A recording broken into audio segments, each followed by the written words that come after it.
So, everything should be recording properly. Mic is unmuted. Everything should be ready to go. So, hello everyone. Welcome back to The Last Door. Last time we left off, we got through the first episode where we went to this like abandoned mansion trying to find our lost friend or whatever. Who was having some episodes, to put it lightly, some like mental stuff, and he hung himself. And the last thing we saw was a letter that we got or something like that, where it's like, oh, like, come to this place. I don't remember. It's been a while. It's been like 2-3 weeks now. I don't remember, so I'm not good with intros, so let's just get right into it.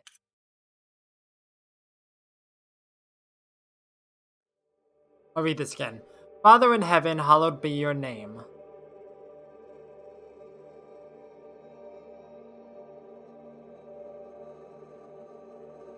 Okay. Can't interact with anything? I can interact with this. Thy kingdom come, thy will be done in earth as it is in heaven. I think that was like from the last episode I included this scene, but I didn't realize that it was gonna continue like this. So that's really unfortunate actually. Give us each day our daily bread. Oh, okay, I see. Forgive us our sins, for we ourselves forgive our debtors. What'd you just do? Whip yourself? And lead us not into temptation, but deliver us from evil. Amen. Really? We do credits each episode? Really? I feel like that's completely unnecessary. There's no way to skip them either, which is annoying.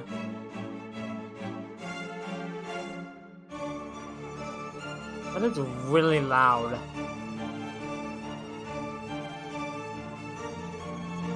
I'm not gonna mess with the audio just because I don't want to ruin it.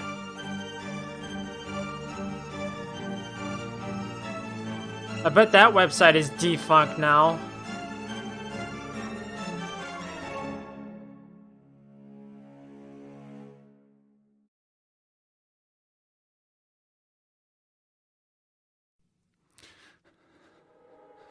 Now tell me, where are you? What do you see?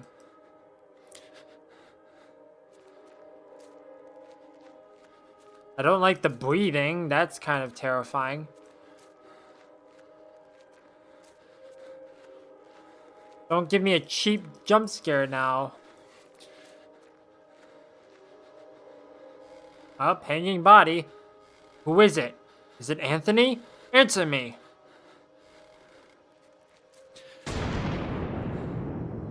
Cheap jump scare, but it didn't get me.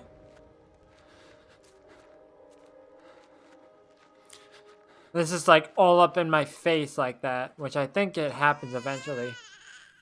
What is she doing? Get close to her. Get close to Anna. Or Anna, whatever you pronounce it. What is happening? I should have really replayed this, the first episode, just to get a refresher, because I don't remember anything that's happened. When I count to 3, you'll wake up. 1. What is this, Frambeau? 2. That's what I was afraid of. 3. Now wake up. Wake up! It is Frambeau! You can rest now, Mr. Devitt. That will be enough for today. Are these sessions really necessary? I am confident that this is the best course of treatment for your symptoms. Now, did you ever see him again? I saw it. What did you see? Can you describe it? Oh, choice-based? Um, Looked like an eye, perfectly rounded and dark, deep and empty, accompanied by the most horrifying pain-filled screams I've ever heard, inside a complete darkness where an evil dwells, deep below, a forgotten fear for human reasoning, but undoubtedly still rests deep down inside our being. In my case, that fear has already awoken. I can understand why you are disturbed, Mr. Devitt. With your permission, I would like to consult on your case with a colleague of mine, a man I've known for many years who is more versed in modern psychological practices.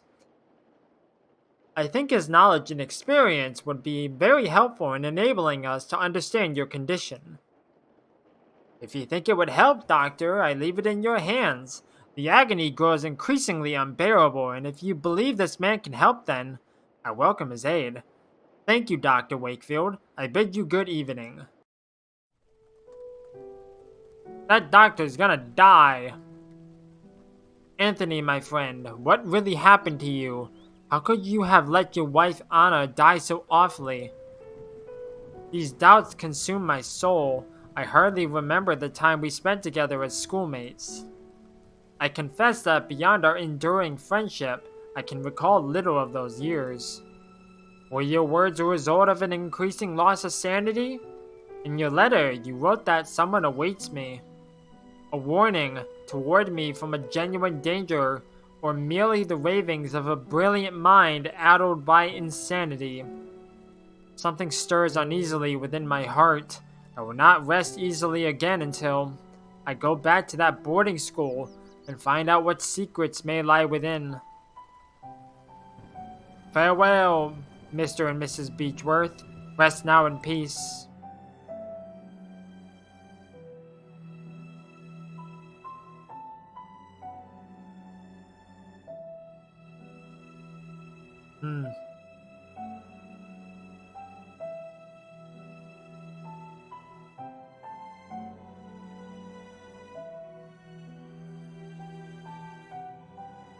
Was that the boarding school?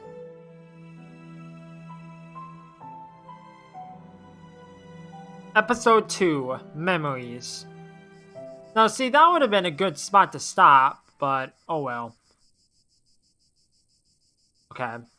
An old, quite damaged mailbox.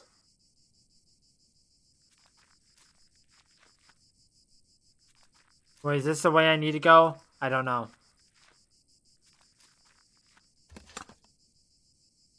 There was a postcard inside the mailbox. Dear Matthew, it has been several months, and still I have heard no news from you. My brothers insist that you have abandoned me, but I assure you remain true. I know that you would never do that to me, for I know your heart and the honesty of your eyes. I got this address from a hospital in London, and pray that it reaches you safely. If that is the case, I want you to know that I will always be waiting for you. Forever yours, Juliet Holloway. There's nothing else inside the mailbox. Okay. I just wanted to make sure that that's the way I didn't need to go. The angel Gabriel, the school's emblem. I remember it being very pristine, but it looks neglected and dirty now. Probably because the boarding school is abandoned, more than likely. A stone eagle lies on the floor. It appears to have broken off from the fountain. Okay, grab it. There we go. Before I go through the front door. Is there anything behind? Somebody's digging something. What's up? Good evening. I hope you are right. This turns out to be indeed a good evening. My name is Devitt. I did not know there was a graveyard here. My pleasure, Mr. Devitt. I am Frank Baldwin. Do not ask me why, but Monsieur specifically ordered to bury the corpses here. Why? I do not understand. Did he order to bury corpses here? Why? I do not understand. What is there to understand, Mr. Devitt? God has forsaken this place. Ah, don't you know? Here we take care of patients. Um, I am an old alumnus. I used to attend the school. It's been a long time since it's not a boarding school anymore. The building is now used as a nursing home run by nuns. A former student, eh? I never heard anybody in the village speak fondly of the school. They say it closed overnight, though nobody knows why. Not a lot was known about it. Excuse the interruption, Mr. Baldwin. I'll leave you with your work. Have a nice evening, alumnus Devitt.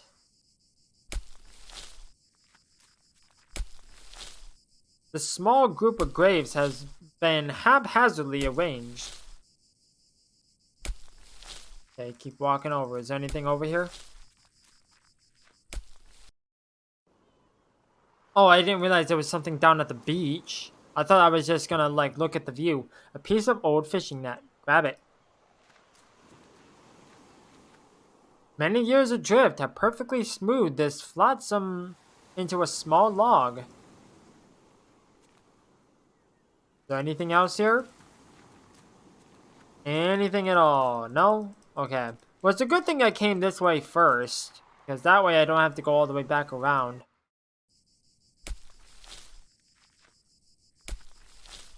Why do I have a feeling that this is going to be where, like, a lot of jump scares are? The door is locked from the inside. Okay. Wait. A locked wooden coffin, badly finished. It seems that whoever made it was a bit rushed to finish. Okay. Because like the imagery for this game has like a golden like nun like face as its like main like advertising. So that's probably where this is gonna come in. And like a lot of scares are gonna come in. Pardon, excuse me, sister. I don't like how you like ominous red dots. Good evening, sister. Good evening. I'm Mother Elizabeth. What brings you here, Mr.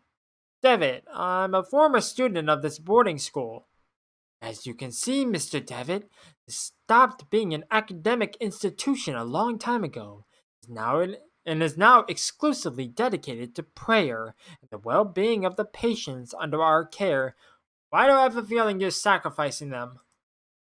I see. Even so, may I please speak to Mr. Devitt? I'm afraid that we are too busy to start wasting time talking about past issues. In addition, there is little to say. We sisters arrived at the boarding school after the boarding school had closed down. Everybody but Monsieur, of course. Monsieur? Exactly. But you didn't answer my question. Why have you come to this place, Mr. Devitt? You asked that? Um, This place will help me remember my past.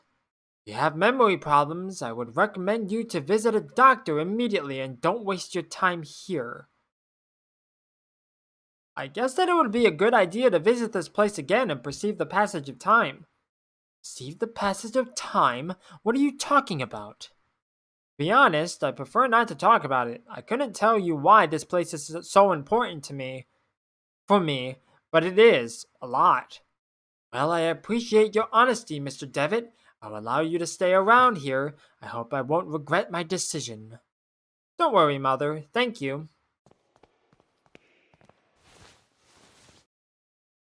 I was about to say, what are you doing? My coat? I'm not gonna go upstairs just yet. Where are you? Hi. Doctor? I'm sorry, I'm not a doctor. Pay him no mind. He has been delirious for some days. I'm Miss Mary Vinge, and this is my brother, Matthew. Juliet! Why have you left me? Why don't you answer my letters? My letters. You see, the poor man is still obsessed with his fiancée. He won't accept that she left him months ago. My poor Matthew. I'm very sorry, Miss Vinge. I hope he recovers. Thank you. Time goes very slowly in this place, as if it stopped. Please let us rest. Among the baggages, I can see a packet of letters bound by twine. I'd ask you not to touch my belongings, please. You're not aware who you are talking to. I'm sorry? Some bandages and other medical equipment. Nothing of interest. How do you know? A picture of St. Camillus de Lilly, patron saint of the sick, hospitals, and nurses. He seems to have forsaken this place. A bunch of medical reports. Photographs of people, most likely family and friends of this bed's previous tenant. A magazine entitled Weird Tales. Okay. Are you alright, madam? There was a rhythmic sound like a breathing. What do you mean? It was last night. I felt an increasing pressure on my temples. Something dry and rough like tree bark brushed against my leg, and I saw something on the wall, like a growing shadow. I lit the lamp, and there was nothing. I'm sure it was just a nightmare, madam.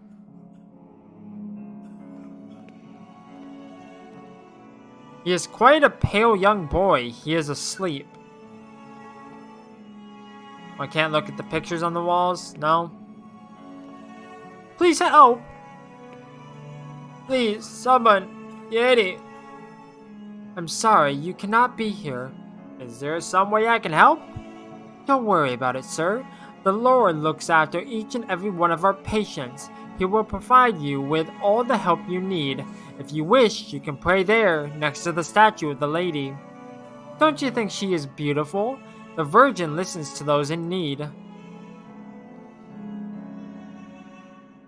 A gloomy statue of the Virgin Mary makes this place even more mournful, if that is possible. Okay then. A picture of the Virgin Mary gazing at you, supposedly to portray a sympathy and compassion for you. However, she seems to look more pained and sorrowful here. Interesting. I unlock the door. Does it go back out? Yes, it does. Okay.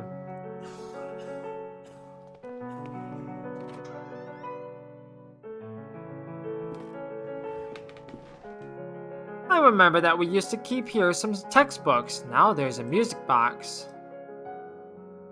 Oh, I took the music box, apparently. We used to keep our textbooks on these shelves. Okay, then.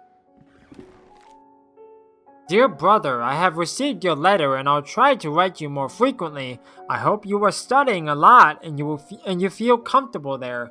We miss you a lot. When are you coming back? Father is in bed with fever and I do not feel very well, but I am on medication. Today is my birthday and I am feeling blue. It is a quiet and boring Sunday at the village. Mom is gonna cook a lemon cake like those Grandma used to make. I wish we could eat it together. Right back soon. I am looking forward to knowing how you are doing, what you are learning, how's Scotland, and so on. A big hug. I think about you a lot. Your dear sister. Kinda sad in a way.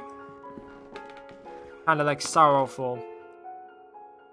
January 15th, 1876. Father Ernest seemed unusually troubled today. Several times he paused abruptly in the middle of a lecture for no reason, even during his favorite class, theology. The 18th. Today, Father Ernest was very irritable. Collins made a comment and was expelled from class for it, and even Devitt was admonished just for reading a philosophy book. I hope Father Ernest doesn't turn his ire toward me. My father would be disappointed if I fail to get good marks. The 21st. It was very disconcerting to see Father Ernest entering class so pale and sweaty. In the middle of his lecture, he stumbled, dazed, and had to sit. The next day, Father Eugene taught our theology class today, even though he doesn't know the subject matter as well as Father Ernest. When we asked him what had happened to Father Ernest, Father Eugene told us that he had taken ill. What the heck is that? Is that an owl? What worries me is that now Father Eugene is also starting to look unwell. February 20th. It has been a month since we last saw Father Ernest. We are told that he is still sick, but if he is so ill, then why hasn't a physician come to treat him? My studies are flagging, but I have taken it upon myself to read on my own. I hope this helps as I must succeed in spite of the problems happening around us. The 23rd. was announced this morning that the school is to close. None of us know why, and we cannot get a straight answer from the faculty. They each dodged the question. I am starting to think they may not know the answer themselves. Their anxiety is palpable, though they try to hide it behind a calm face. But what about Father Ernest? I hear he alone is to remain after we vacate the premises. There was a picture in the diary. It is the photograph of my graduating class. I see myself, Father Ernest, and Anthony. I do not remember the names of the others. Our face has been completely scratched out. Well, one face, not our face. There was an odd sentence written on the board. In death there is hope, in death there is life. One must seek its true nature to understand the nothing. It looks like it has been there for years as the chalk has faded in some places. The books on these shelves are old and musty. Theology is the dominant subject. Is that it? I think that might be it for this room. Okay then. That's interesting stuff. So I don't think there's anything else I need like over on this side. So let's go back to the other side of the thing. I don't think I can go in here. She's probably gonna stop me. Mr. Devitt, you are not allowed to get in there. Hey, look at that. This time it's not all dark and abandoned. A dusty old tapestry of the Virgin Mary with baby Jesus in her arms. Okay.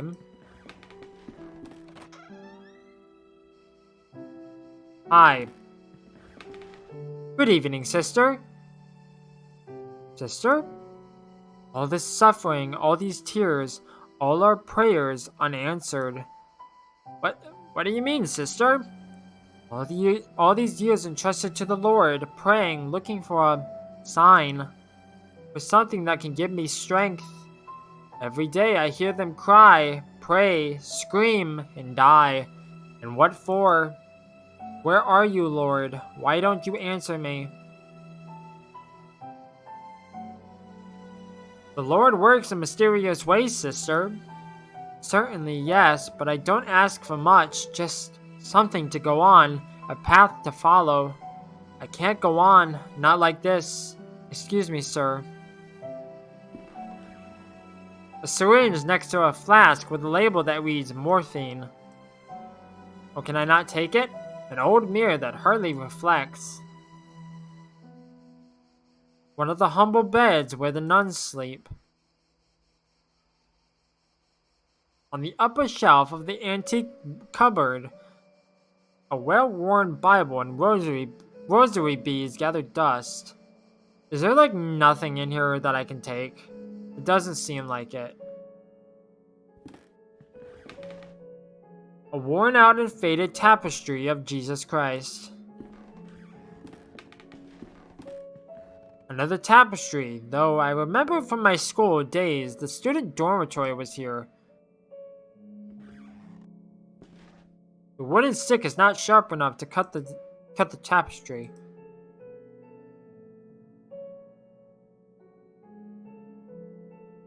It could damage the wooden stick. Okay, well it's good to try everything before I do anything. A broken mirror. There's a protruding piece. There we go. There's a puddle in the shower hole with something shining under the grating. I cannot see it properly. Tap of the shower. If I open the tap, the shiny object could be carried away by the stream of water. No? Okay. I thought maybe I could have done something with that, but apparently not. There's a couple of old towels. Well, maybe they're useful. The shower is old, rusty, and poorly maintained. Okay. Can I use the glass on this? The mirror chunk is sharp, but too weak to cut the tapestry. It might break. The mirror is too thick to pin it in the wood, and it also seems fragile. I could break it if I force it. Hmm.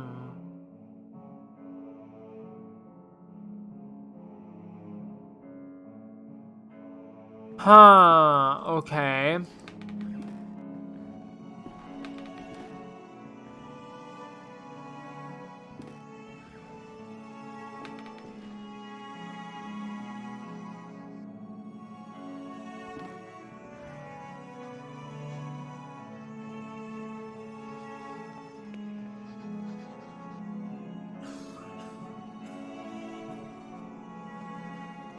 I don't think there's anything over here that's worth my time anymore. Did I read this? Yes, I did.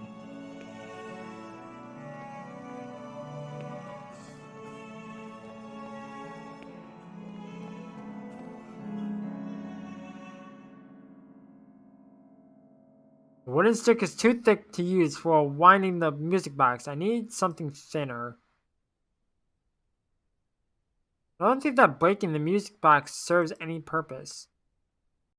So, what does this want from me then?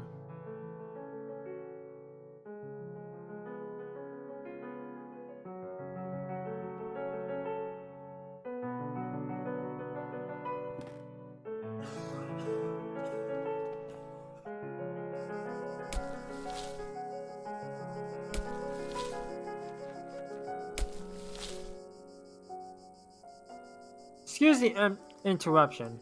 Okay. Thought maybe that would have said something. I don't think there's anything else here. Recently dug grave.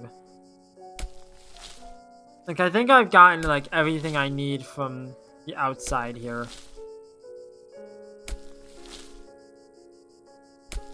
So maybe I would have had to, like, break into the thing. Yeah, I'll just circle back around just to make sure there's nothing else that I, missed. Because you never know. I don't think there's anything else here. No. So it wants me to get into the dormitory or whatever. But how do I do it is my question. There's nothing in here that's worth getting. Doesn't seem like it anyways.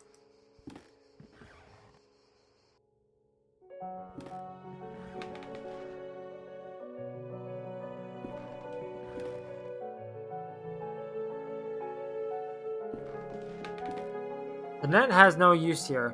Well, you never know. Oh wait. No. I need to get the postcard to the guy that was like talking about Juliet. I remember. Okay. I got it. Got it.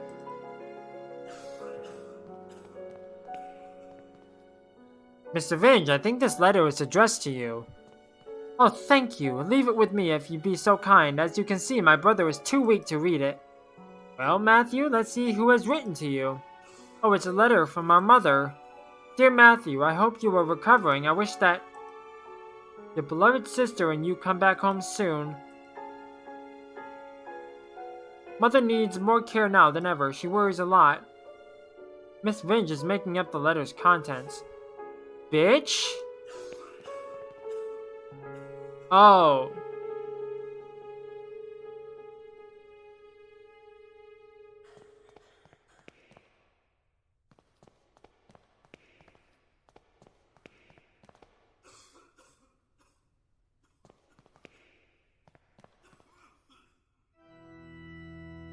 Or maybe I give the letters to the nun? Maybe?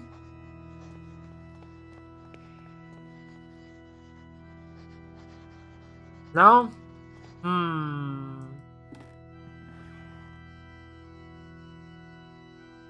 Who do I give it to then?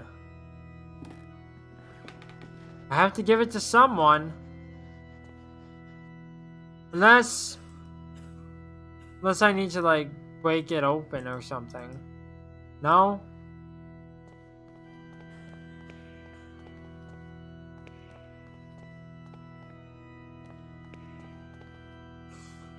Poor woman has fallen into an uneasy, fitful sleep.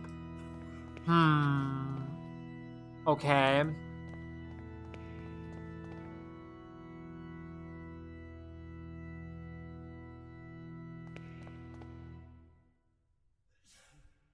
I already told you that you cannot be here. But... Okay.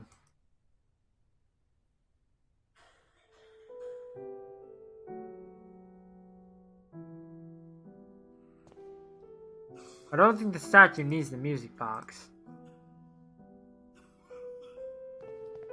So who would need the music box then? The nun? Like upstairs or something? Okay, I'm just gonna try it on everybody.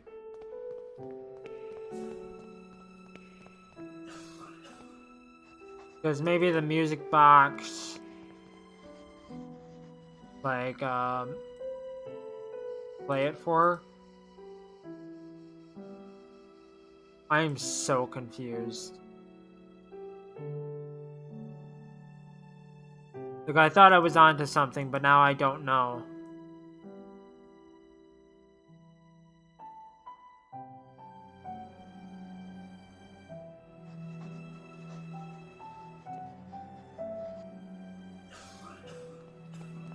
Maybe if I give it to the dude outside.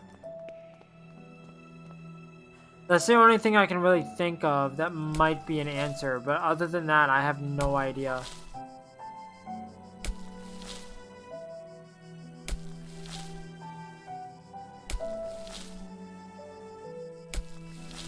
What do I do then? I'm confused. Because I need to cut the tapestry, but I don't know how to do it.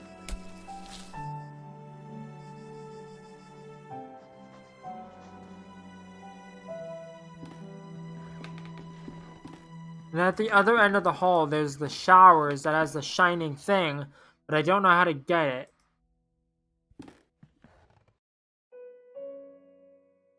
I have no idea what this wants from me. I thought maybe I could cut this, but apparently not.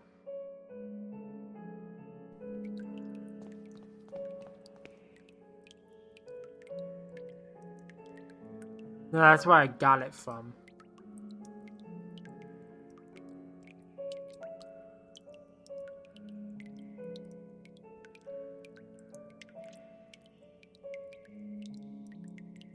I'm so confused. I might have to look up like a hint that allows me to progress because I don't know what this wants from me.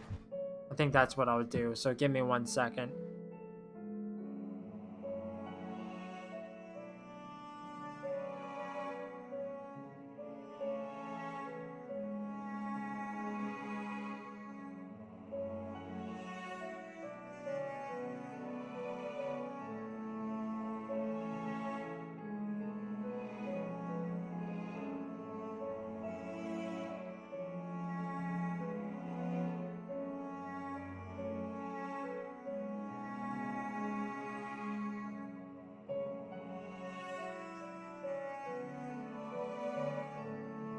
Oh, what?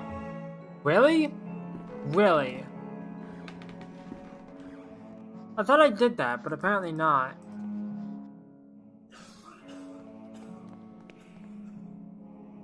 My letters, all the letters I wrote to dear Juliet, never posted them. But why, Mary? Why would you do such a thing? How could you be so cruel? You had to do it, Matthew. You refuse to see how inappropriate a match she is for you. Her only interest is in marrying someone of your status, of our family status. It was for your sake I did this. I did it to protect you from that woman's treachery. No, you only thought about yourself, of your vanity. I can't bear to look upon you anymore, Mary. Leave me be. From this day forth, you are no sister of mine. You dare banish me, I who have stayed by your side all through your illness? Very well, Matthew, you will have your way. I will leave you, and then you will see how very alone you are. Farewell, brother. Thanks be to the Lord that you have come to reveal my sister's cruelty, sir. Please, take this coin as a token of my appreciation. It is my lucky coin, though I hope it serves you better than it has myself. There we go.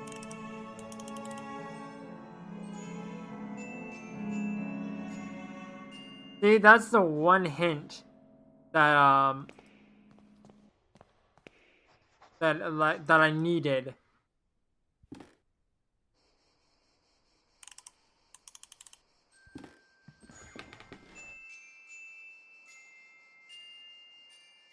Oh, what a beautiful melody.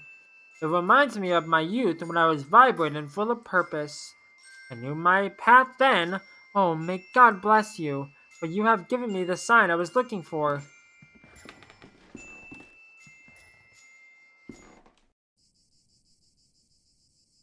A lot of dry leaves have accumulated in a hole of this old rusty pipe. They are blocking the water stream. Ah, I see. I see.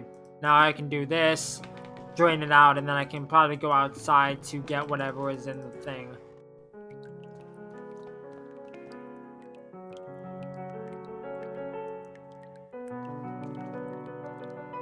Wait, is that not what I was supposed to do?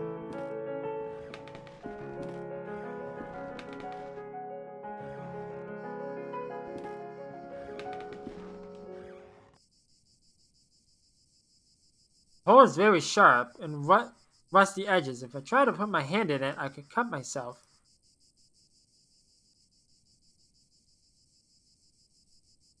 The wood is too softened to even bend the sharp edges of the pipe. I blunted the sharp edges of the pipe. Now I need not fear of being cut. There was nothing to impede the water stream.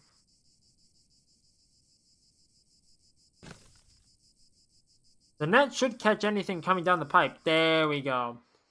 I didn't realize there was other stuff I had to do. Okay. See, that one little tiny step allows me to progress.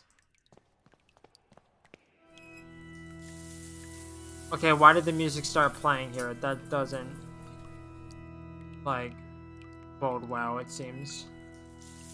Okay, I didn't need to turn that on again. That was a waste of water. Thank you.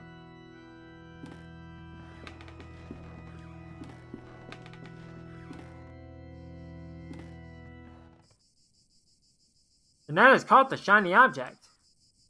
What is it? Teardrop?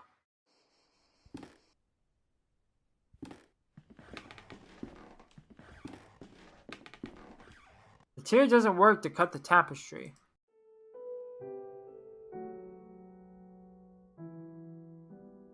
Okay, what does this do for me then? Now I'm even more confused.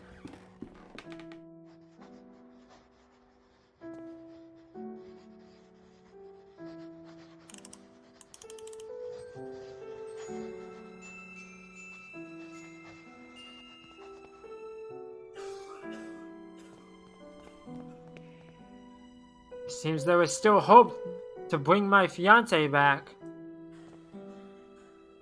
Good for you, sir.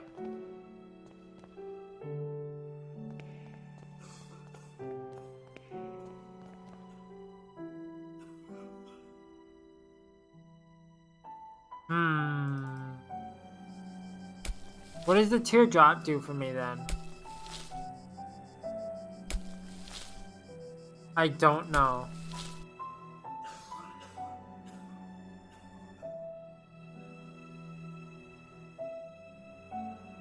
I'm now confused again. There was nothing else in this room, right? Just to make sure. Textbooks, textbooks. It doesn't seem like it, because that's all letters, books. Okay, I might be stuck again, because I don't exactly know what to do with this teardrop. Because I thought that was going to be the answer to get into the dormitory. But apparently that wasn't it. Maybe I take the morphine and that gives it to the dude? Maybe? No. I thought maybe it's like, oh, I probably shouldn't take this because this nun is here, but apparently not. Huh. Okay.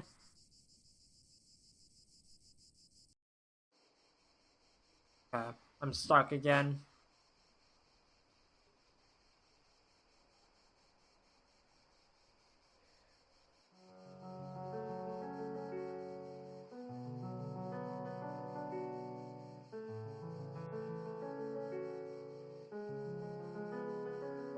you serious? Oh wait, no, I was gonna say, are you serious? There was something that I missed, but no.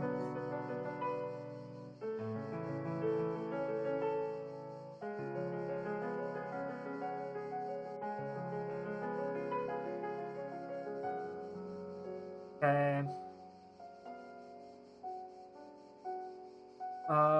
Do the bathroom.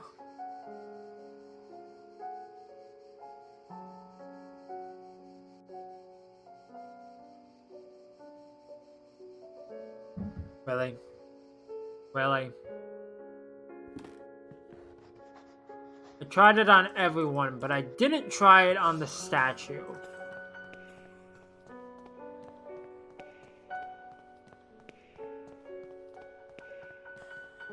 It makes sense because she's pained.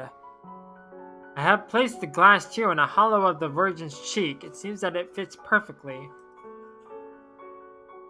In the eyes of a fervent devotee, it could look like a real tear if only I can make it shine. Kitty!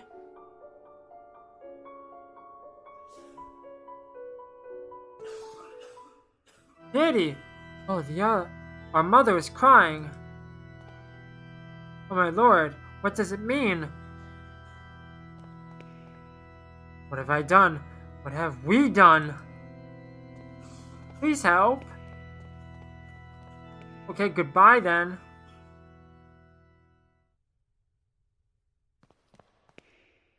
You must help me. What can I do? What's wrong with you? With little time, I tell them about my pain. I describe the unbearable and endless pain, yet they do not listen. They pass me by without even looking at me. They say that they are praying for me, but it does not cure my ailment.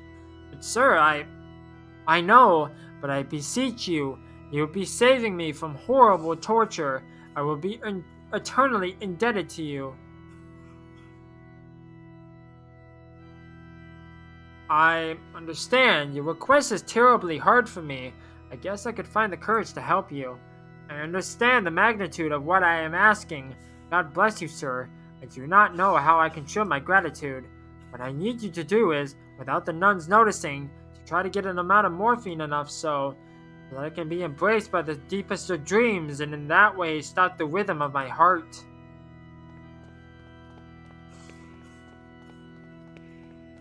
I don't think I'm gonna be able to get into the morphine now, because I think she might be in here.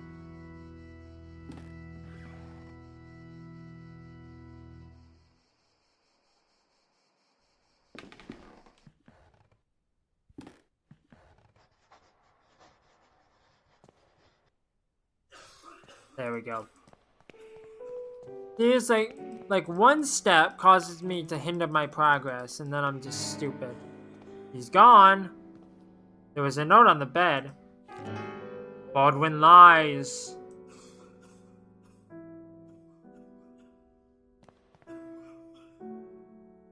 Where did he go? Noises coming from inside the coffin. What in heaven? I cannot open the coffin with my own hands. The lid is nailed shut. The log is too soft to use it as a lever to open the coffin. Grave recently dug. So, how do I sharpen the log then? Or, like, how do I get other stuff? What happened here? A nun's habit and walking stick. These no doubt belong to the nun I spoke to by the window. Where did she go?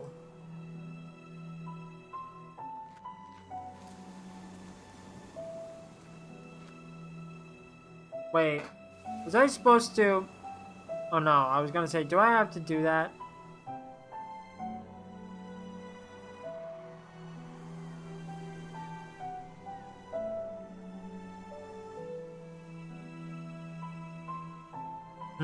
Okay.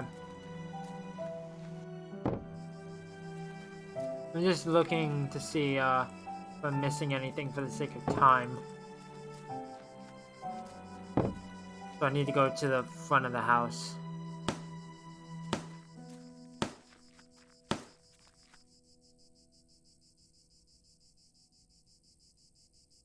Tell me about Monsieur. I cannot rightly say. After all these years, I have never seen the man. Who knows? Maybe he does not exist. Wait, Baldwin lies. It looks like his toolbox. I wonder if there's something useful in it. I might be able to take a look if I keep him distracted.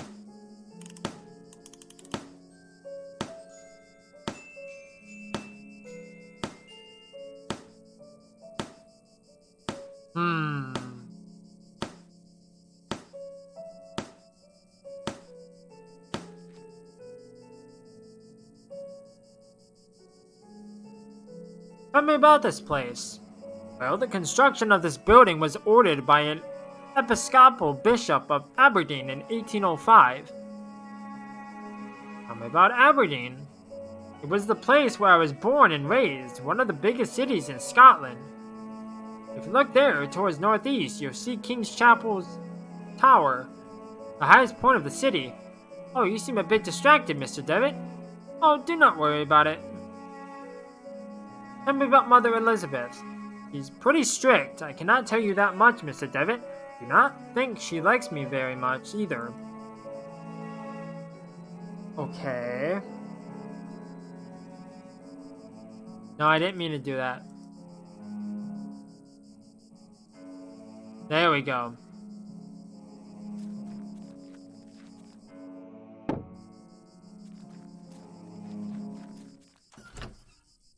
Jump scare?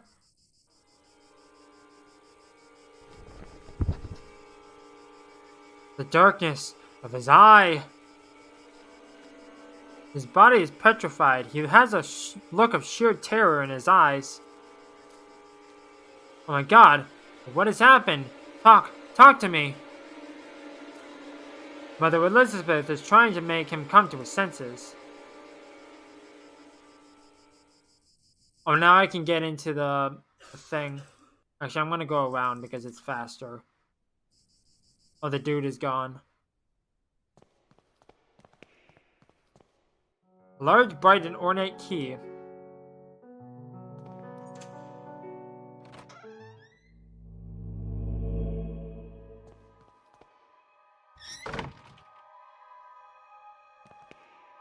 Don't look into his eyes. Whose eyes? Because the deepest darkness dwells in his eyes. I don't like that. Come in, my son. Did you think you can hide these books from me? They are just classic philosophy books, Father. Plato and Aristotle. Silence. Instruments of falsehood, you mean. Fallacies coming from the snake. Now, son, get on your knees and raise your arms. Apologize to the Lord. Pray to the Lord.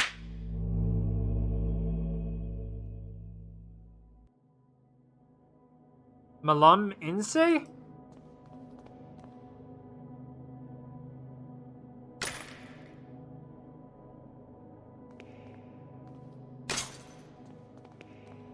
Eye of the bird.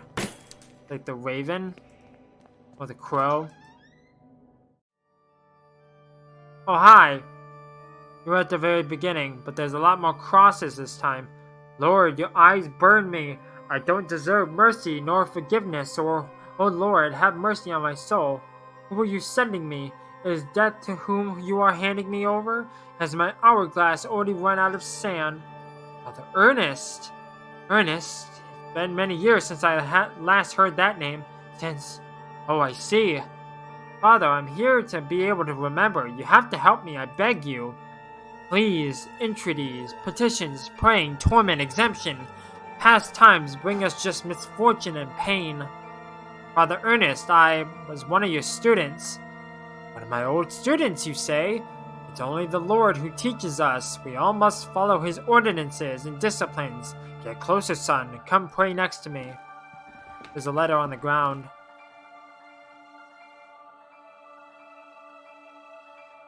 The makeshift altar is coated in a dense layer of wax. The candles, having almost burnt out, only barely illuminate the room. He has a large burn covering his eyes. He is completely blind. Despite his decrepitude, extreme thinness, and paleness, I can still recognize Father Ernest, but he seems far away, like in another world. A creepy image of Christ crucified. Inexplicably, it has a dark cloth covering his heads.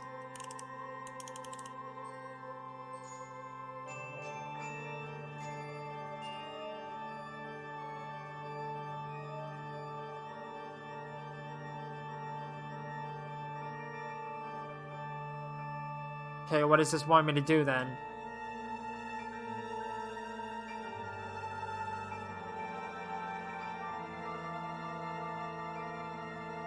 Because I can't move anymore.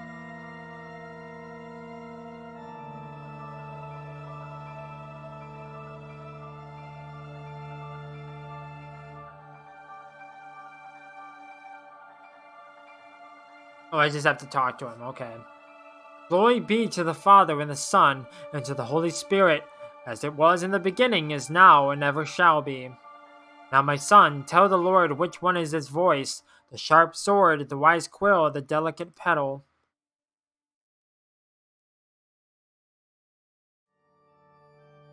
The wise quill. No, no, no, you've enveloped by sin. And now, my son, tell the Lord which one is his holy path, the wise virtue, the endless blame, or the blessed penance. The endless blame. Yes, that's it, my son. Nostra culpa infinita est. And it always was and will. Now, my son, tell the Lord who are you, the faceless pilgrim, the gate guard, or the lost seaman. No, no, no, there is no salvation of the Lord for your soul. Now leave me alone, I have to purify my soul.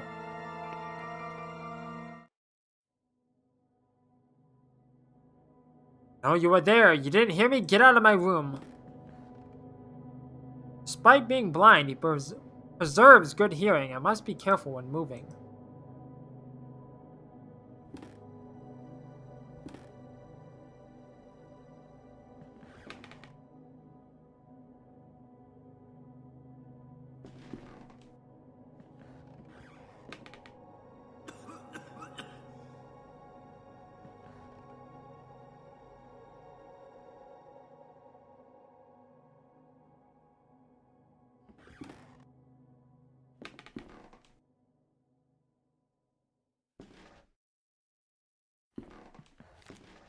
Dear God in heaven, I feel for you. Your light is in my eyes. I will burn them for you. Dear God in heaven, I feel myself in you. Your eyes are in my soul. I will burn it for you. Dear God in heaven, I feel myself in you. Your sword is in my hands. I will burn them for you. Dear God in heaven, I hate myself in you.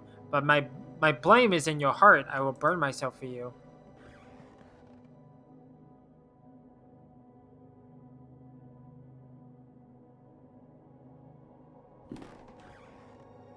An old razor blade stained with blood. Do I have to kill him? I'm just gonna make sure.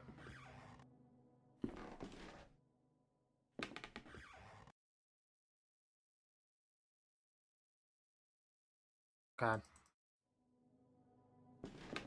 Now I'm getting out of here.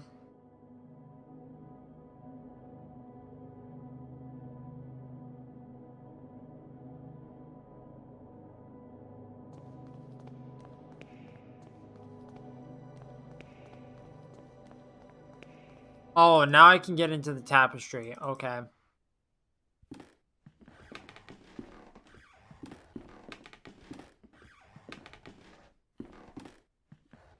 Won't be able to cut this so thick tapestry using just the razor. My hands wouldn't have enough strength. Using the wooden stump as a handle, I can use this to cut. There we go.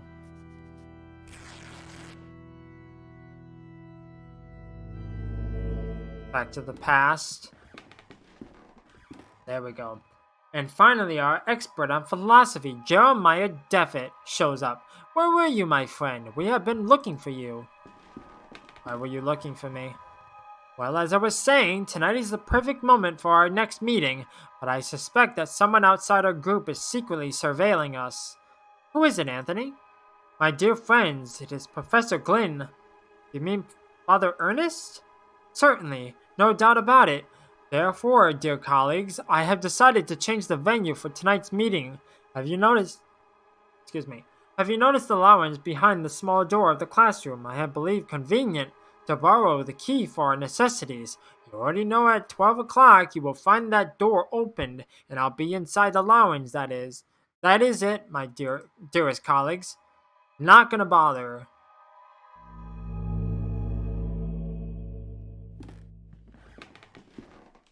I remember that in this furniture we used to keep some of our personal belongings. Now it is empty.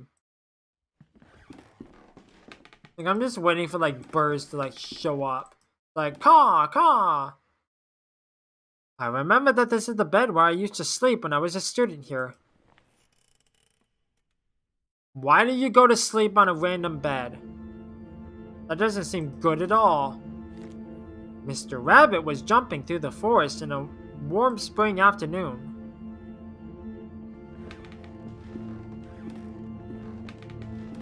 I don't like this. Oh, going to hell apparently.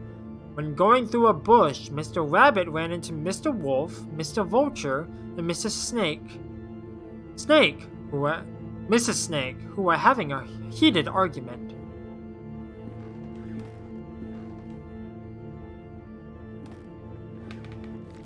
Mr. Rabbit, curious, asked them, "Dearest, why are you arguing in this beautiful and cheerful spring afternoon?" "That rabbit's gonna die." Mr. Wolf answered politely, "What we are trying to decide here is who of us will have the pleasure to eat you up." That poor rabbit. Mr. Rabbit, really scared, said, "But I do not want to be eaten. I want to live." Well, too bad. To which Mrs. Snake answered, smiling, "That is impossible to happen, Mr. Rabbit, since we all, both you and us, are going to die sooner or later, don't you think so?"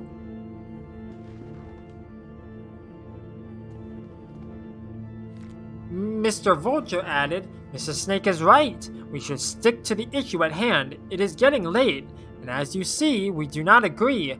Do you want to help us to decide, Mr. Rabbit? Who would you suggest as the one to eat you?"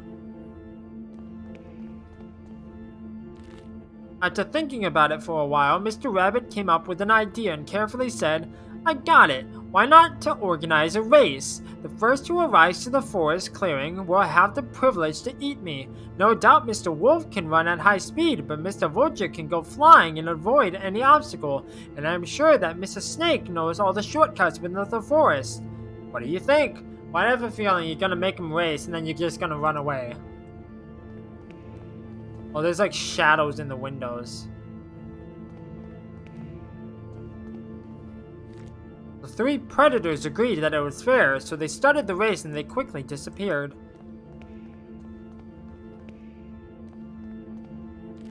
Mr. Rabbit, happy to trick them, started running at high speed in the opposite direction of the predators who, eager to prove their worth, didn't realize the trick. Yeah, I had a feeling.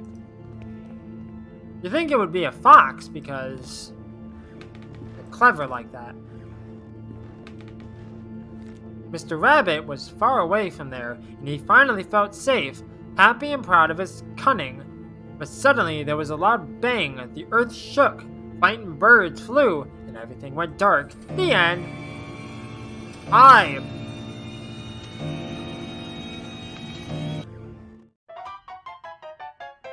An impossible love!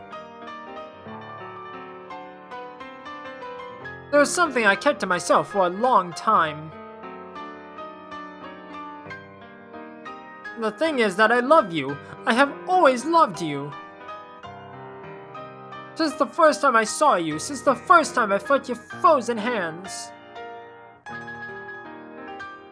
Each time I move away from you, I miss your glassy, empty, dead eyes. Messed up. I miss your rough hair, your grayish skin, your stench, ew. But our love just cannot be. It is an impossible love. What is that, Baldwin? The end.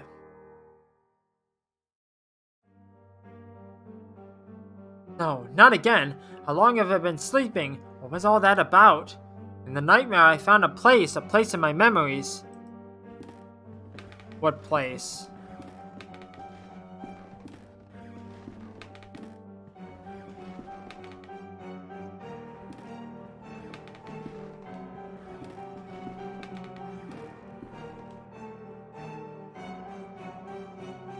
All the way at the end of the hallway, I assume?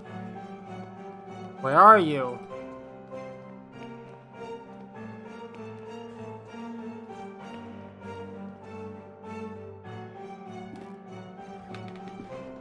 I don't know where this wants me to go. In my disturbing nightmare, I was brought to this spot.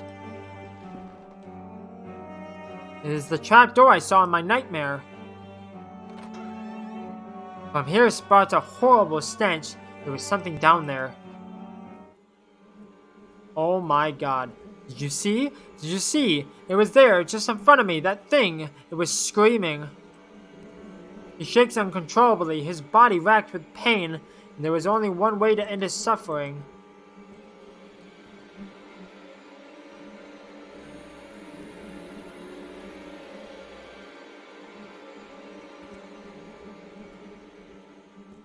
Rest in peace. The stretchers used to carry the corpses here. Who is behind all this? Why, I have a feeling I'm gonna get jump scared here. He must have been dead at least a week, still bearing an expression of horror. God, this is creepy. This is the creepiest section so far. The walls are splattered with dry blood.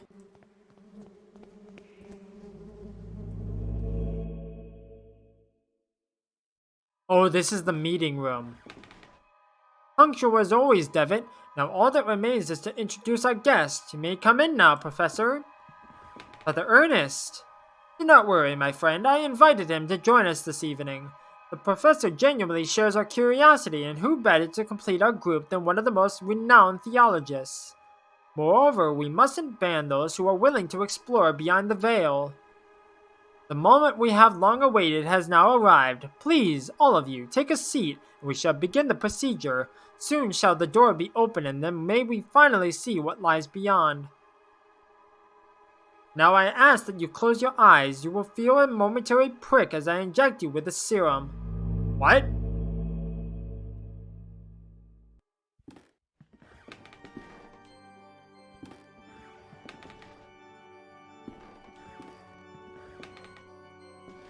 Even after all these years, I have not forgotten your voice. You are the fourth witness.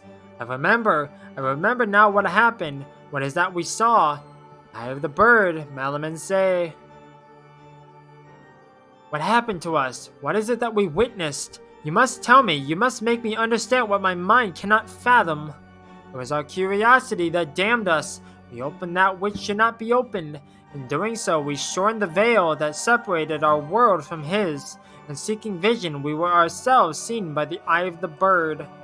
It remembers us, it looks for us, it calls us from its dark nest, from its abominable lair. All these years have attempted to return to it, but I have no strength left. Those poor wretched creatures are too fragile. They lack the sight to return. Not one of them has. Only us, the four witnesses. Who are the other two? Where are they? They disappeared as you did. I haven't heard from any of you, but I was seized by curiosity. It absconded with my faith and deprived me of sanity. Oh Lord, forgive me, for I have sinned. Nothing remains. All that is left is surrender. Surrender to him. Bravely have we sinned, and now our only absolution is to burn in the flames. Malum. In. Say.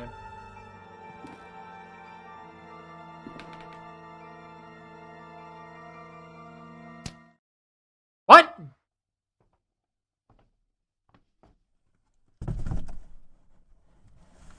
I like how he just took it to the face. It's like, what are you doing? What are you doing?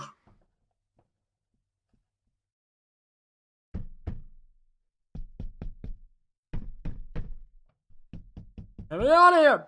Let me out of here!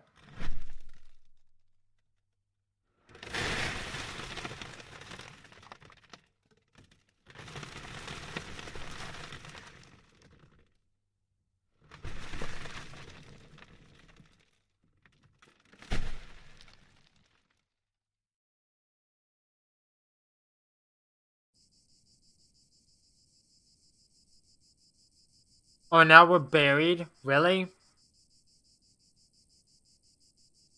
And we died. The end. The adventure continues in episode 3. Okay. Almost 10 years ago. Jesus. That was not as creepy as the first one. It's like that last little like section where it's like through the darkness and like trying like getting through like the redness and the basement were the only like creepy parts in that one. The first chapter was a lot better in my opinion.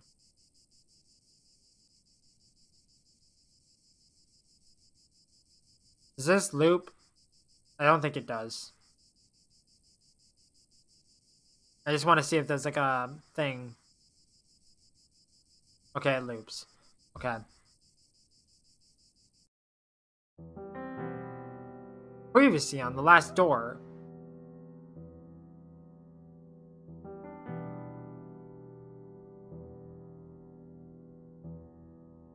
Oh, I forgot I had to click. After the death of his old friend Anthony, Devitt decided to travel back to the school they both attended in the outskirts of Aberdeen. In his search, Devitt meets his old teacher, Father Ernest. He also remembers the experiment they all attempted many years back, which had terrible consequences. The truth is revealed. Father Ernest worships the eye of the bird, a vision resulting from the experiment. He killed many people trying to replicate its results. Those who saw the eye back then, he calls the 4 witnesses. When discovered, Ernest immolates himself. Finally, Ernest's servant knocks Devitt out and buries him alive. All is darkness. All is cold. All is silence.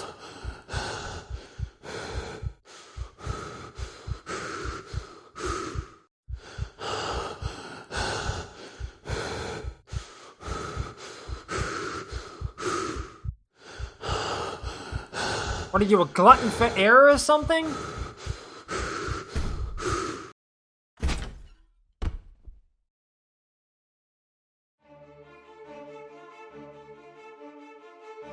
I don't like how it's like credits each time. I wish that in the Steam version that it wasn't like this.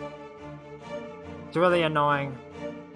I think I'll do one more chapter and then I'll end it for now. And then I'll save it for one more episode.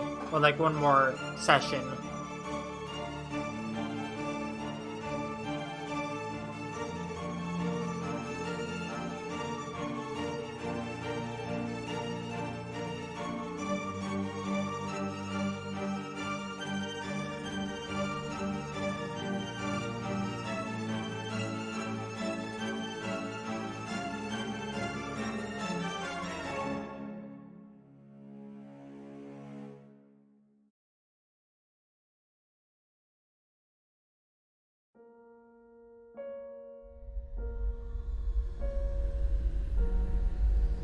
We're in the woods now, huh? In winter time.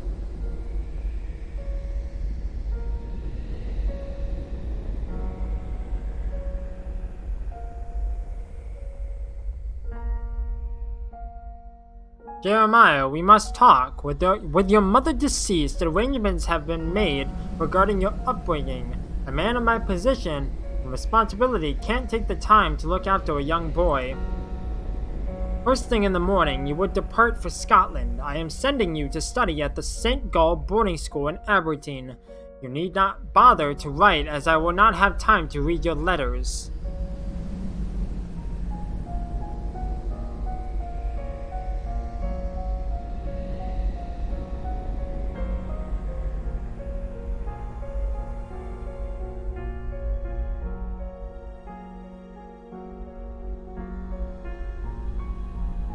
Still no letters for you, Devitt. Please do not persist any further.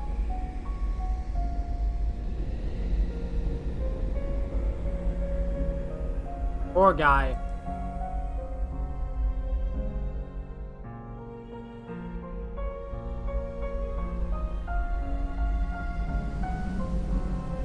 Pleased to meet you, my new classmates.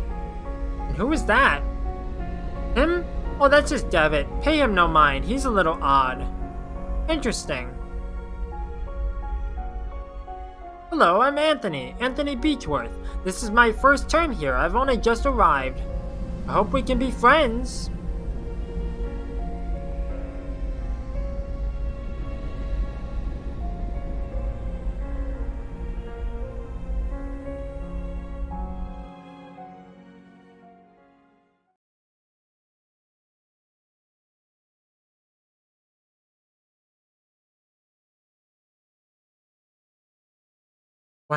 What is happening?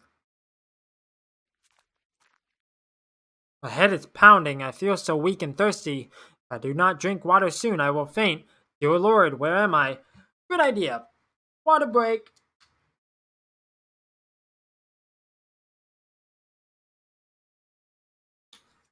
Ah, hydration. A shiver runs down my spine when I look at what could have been my eternal deathbed.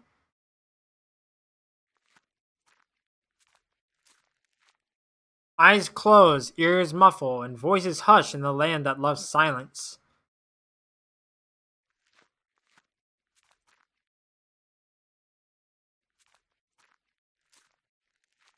Okay.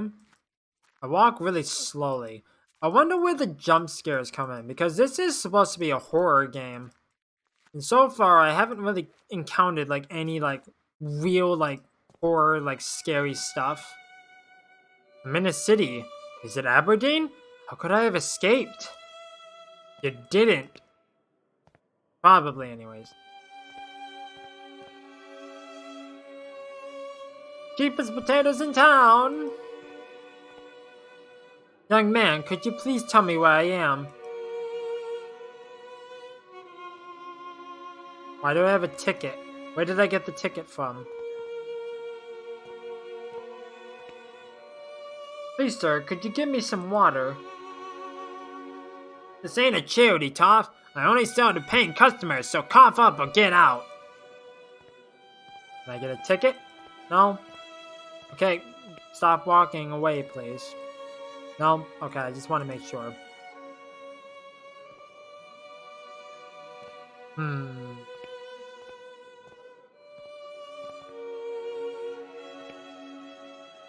There's a cart blocking the alley. I won't be able to pass until it has been moved. I don't know why that was so hard to say. An indigent in ragged clothing sits leaning against the brickwork.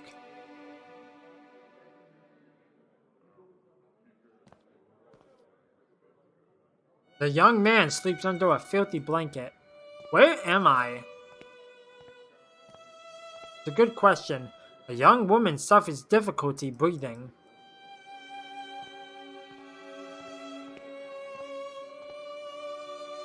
Please, I need water. Get out of here, drunk!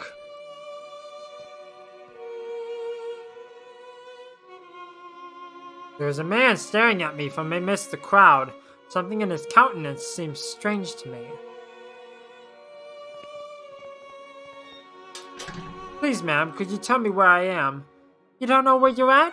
Why, this is the old Nickel Street Rookery, a darker, more decrepit place like there never was. But that's in London. How could I have arrived in this slum?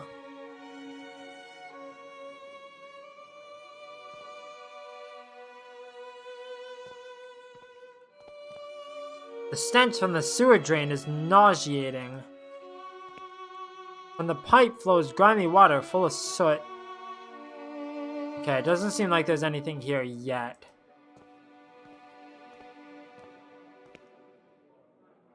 Okay, there was a guy staring at me, apparently?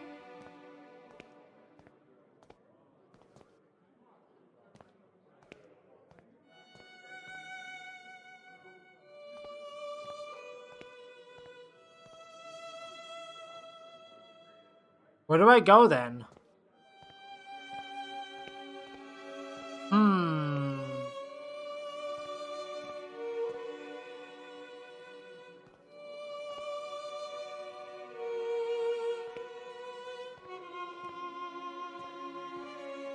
I don't know where to go.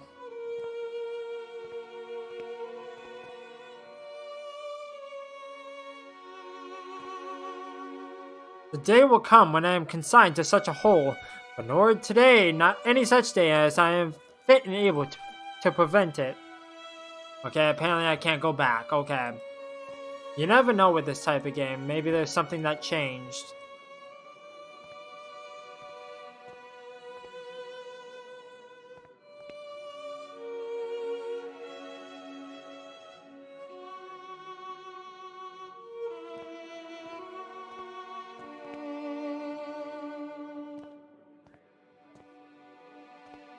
Okay, what am I missing? You don't need the ticket.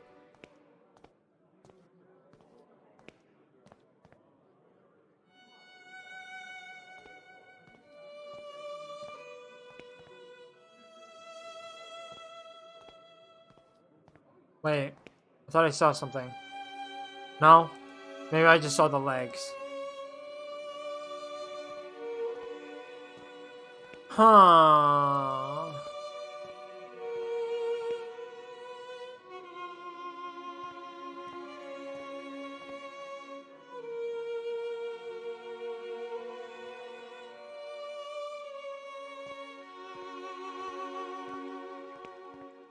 Oh, I'm stupid.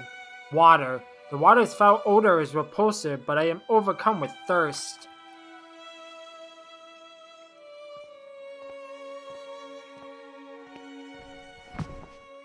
Nope, he's dead again.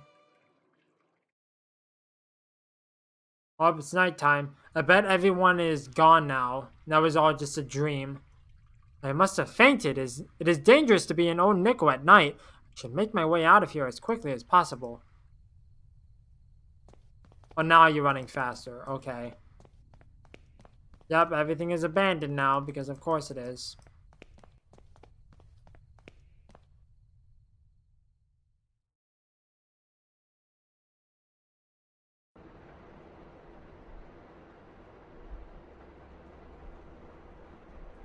Her Dr. Wakefield is here to see you, Mainherm. Or Mineherm. Join me in hers. It is about your patient, is it not? There was no trace of him. He hasn't shown up for his last few sessions. I have been to his house, of course. His landlady assured me he went on a trip weeks ago and hasn't come back home. He kept his destination to himself. But it is happening as I feared. What do you mean? I'm sorry, my dear friend. I first thought of this when you described your sessions with Herr Dervitt, but I didn't want to upset you without need, as I hoped for the best. I am afraid my suspicions could be true. There are some things that I'll have to verify first, though. I promise that I will contact you as soon as I have learned anything important. Please, Herr Doctor. It is of the utmost importance no one else knows of this matter. You have my total discretion. Episode 3, The Four Witnesses. I'll get through this episode and then I'll end it. For now, we'll save the last one for another time. Probably tomorrow, as I'm recording this. Oh, it started raining and I didn't even realize. Okay then. I feel like I must have been walking these streets for hours. Surely I must be close to finding my way out of this labyrinth.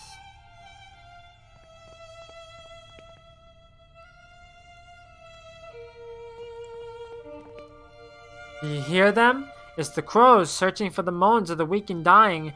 They're calling to each other. They must have found something.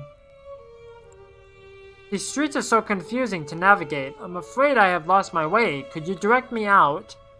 Yes, Lost One, I can give you directions. I have been gifted with a second sight. I can peer deep into your past and unwind the tapestry of your fate. Would you like me to close my eyes so that yours may be opened? I haven't a penny to pay you. Money is of no matter here. Come close to me now. The mask! Empty eyes stare at you, and a voiceless mouth calls you. Its lips twist and snarl with what has seen, what is still to be seen. You think it is a stranger's face, but it is your own. The dying star, you lost your guide. You follow the stream, but do not know where it goes. You think you have escaped, but actually you are getting closer and closer. The walker, you have embarked upon a great journey, but this place has been walked by you before. You step in your own footprints inside a circle of fire. I don't understand. What does it all mean? Can't unpick these uns. The threads you have woven in destiny are too tight, child. But you will. Oh yes, you will. It is not for me to say, but for you to discover. Remember that in the fog, we see only what is closest to us. The bird remains in the distance. If you wish to leave, you must follow the path of the bird. No more direction I can give. Pardon me, I must go. You will need a map to guide your steps. Farewell. Can you give me a map? A rusty old oil lamp sits empty in the corner. No, it doesn't belong to anybody. You're welcome to take it if you like. Not sure what good it'll do you without any oil, though. Well, thank you. You're the first person that says, oh, you can take this. Okay, thank you so much. Apparently this is where it wants me to go, because the dude is following me that way. The street lamp tries to put some light into the gloom.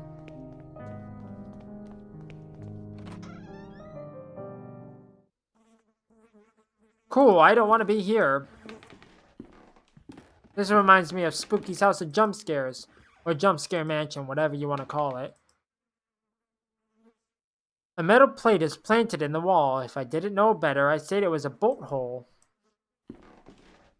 The remains of a horse hang by a hook affixed to the wall.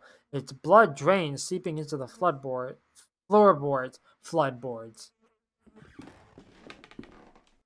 Cuts of rancid meat lie discarded on the butcher's block. Gross. That's the only light coming into this filthy room. Oh, why did I come in here?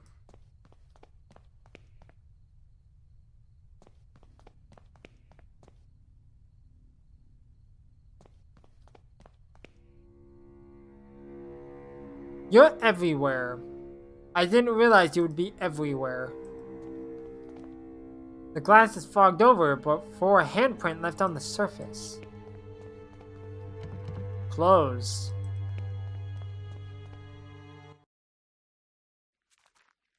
I don't think I want to be here just yet. Probably not the smartest idea. Seems how I walk so slowly.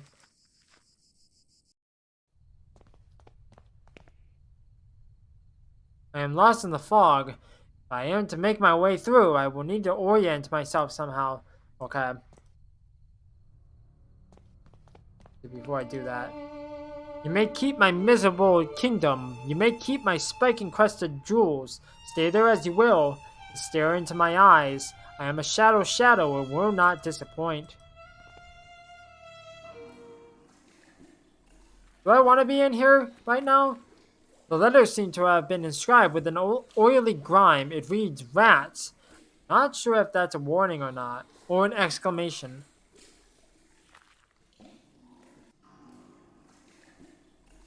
No, I can't use that? Okay, then. The sewer is flooded with an ankle-deep pool of water. Patches of oil swirl on its surface.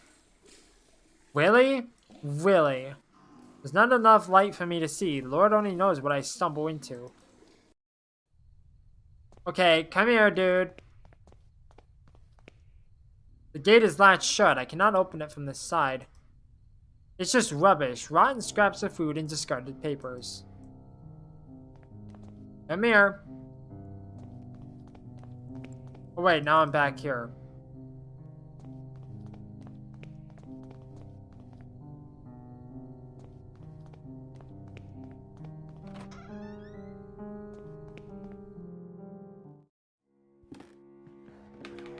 It's very dark. I don't dare to go on. Well, I need oil in this lamp, but I don't know where to get oil. I thought it was in here, but apparently not. Because this is oil and that's oil. Do I need the ticket? No. So...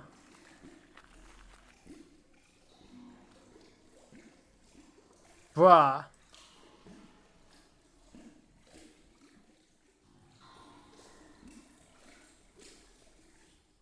So what do I do then? What am I missing? Do I need to give the ticket to the fortune teller or something?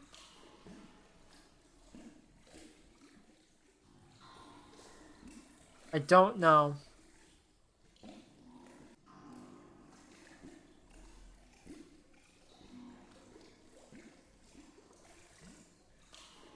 Four witnesses. Wonder how it got in my pocket. Ticket to see a play called The Four Witnesses. Interesting.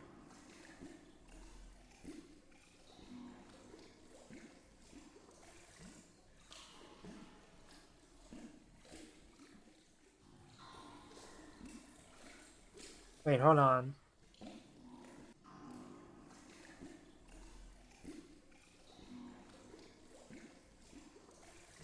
Okay.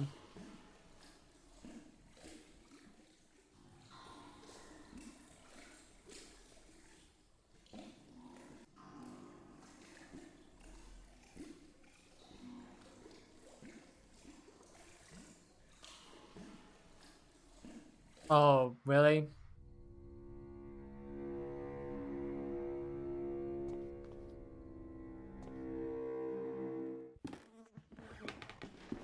What would be in here that I need?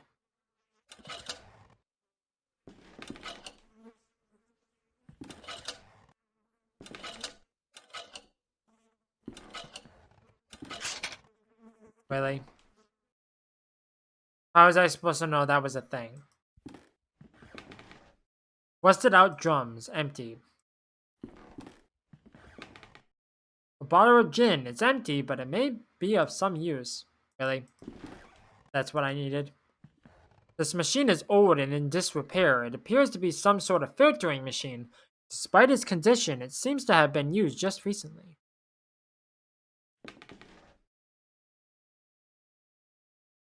The glass ensier.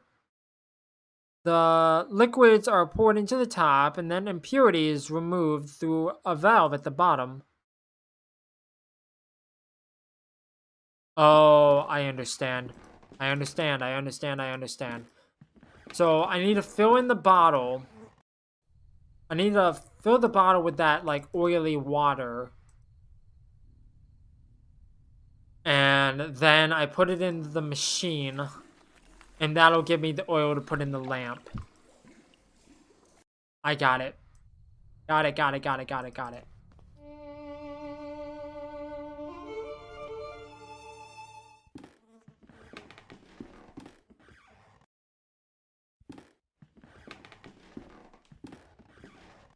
I think anyways. Pour the contents of the bottle into the incensier. The oil floats on the surface. When I open the valve, I will drain the water until all the water has been removed. Bruh. Really? Oh, never mind. I was gonna say, are you serious?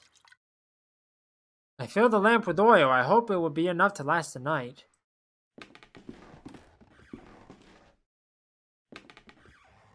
I was gonna say, it's like, really? Do I really have to go get more? But no. Okay, good.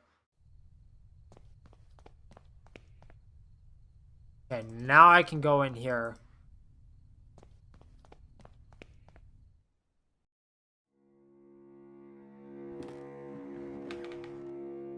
Or not. I just need something to turn it on. Where do I get matches?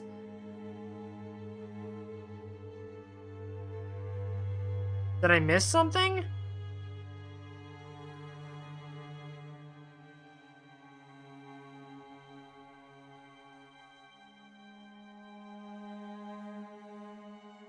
Oh, okay.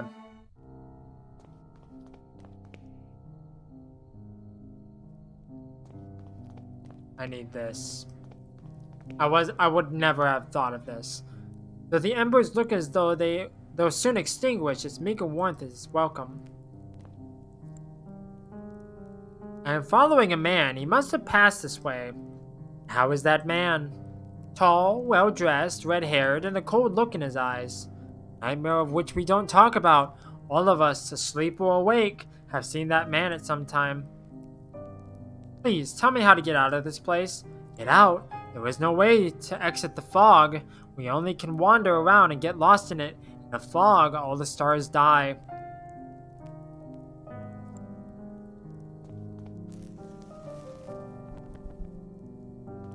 There we go. There we go. Now I can, like, progress.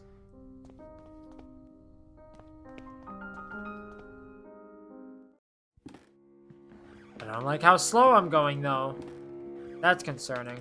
Oh, there's, staircase. I'm not gonna go up there just yet. I want to make sure there's nothing down here. An old bottle of Saint Emilion Grand Cru is covered with dust.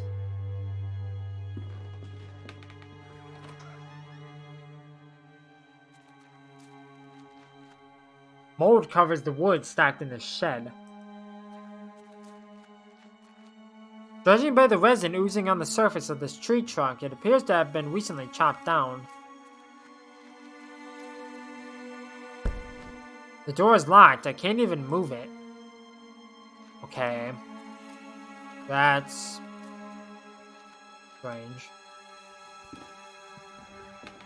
I'm just expecting the jump scare. I know it's gonna come eventually. I just don't know when.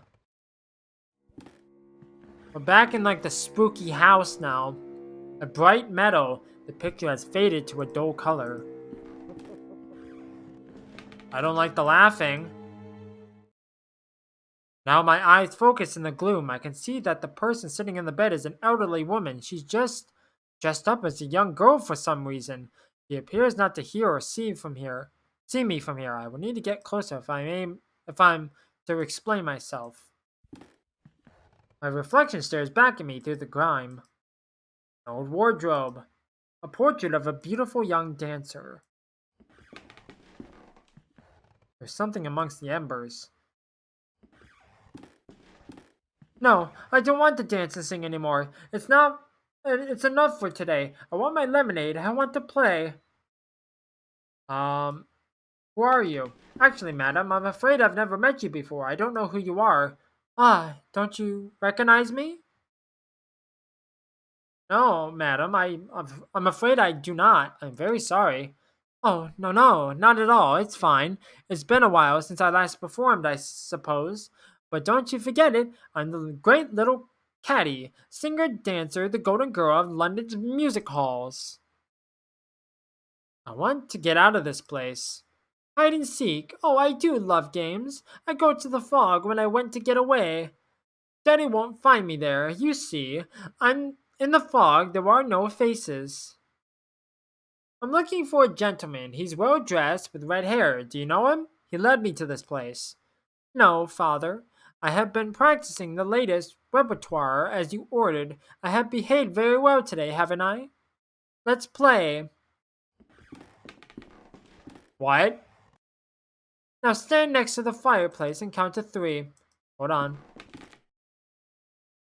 March 8th, 1843. I'm exhausted. Father made me rehearse today for 8 hours.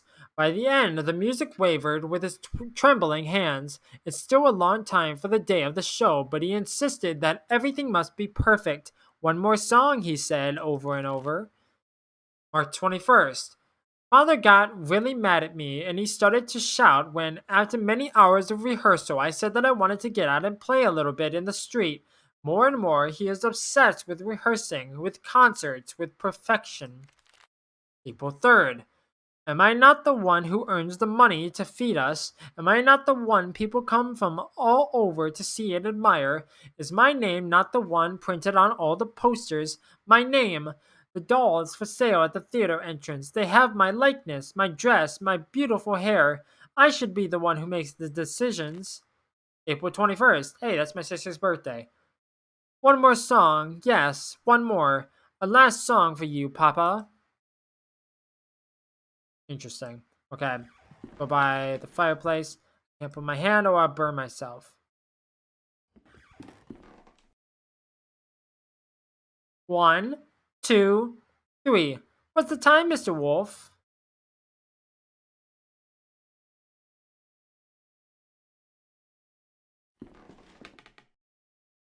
1, 2, 3. What's the time, Mr. Wolf? Oh, hi.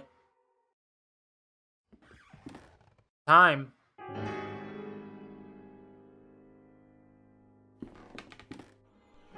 One more song. Oh, God. The blazes just happened. My head, it's pounding. Where did she go? I don't like that. A pile of things on the floor after Caddy's disappearance. There was a mask. Oh, God, that's creepy. It's a porcelain mask. It broke when it fell. The distorted features, there's a grotesqueness to them. I don't like to look at it. And look, underneath the mask, a photograph. It has a note. Little Caddy Show. There is a girl lit up by spotlight in a music hall singing to live piano. Okay. That was kind of creepy.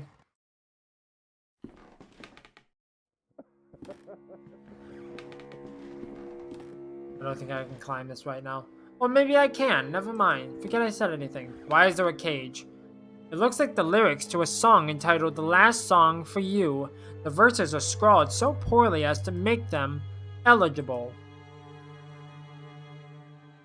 Or illegible. The piano is so dusty, I dare say it hasn't been played in years. I wonder if it still works.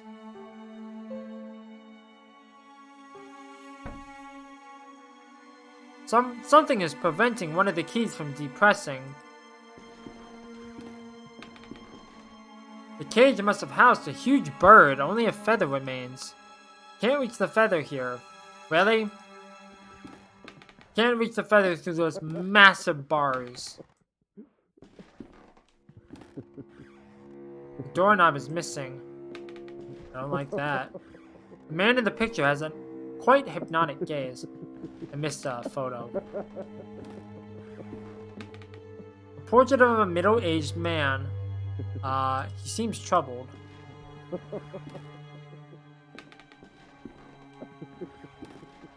The sitter is a strikingly beautiful young woman. Her features are sharp and aristocratic. Okay, I think that's everything. So let's go through the room on the left. Keep going, please.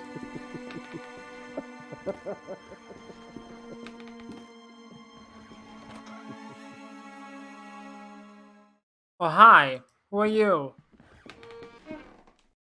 No, no, no!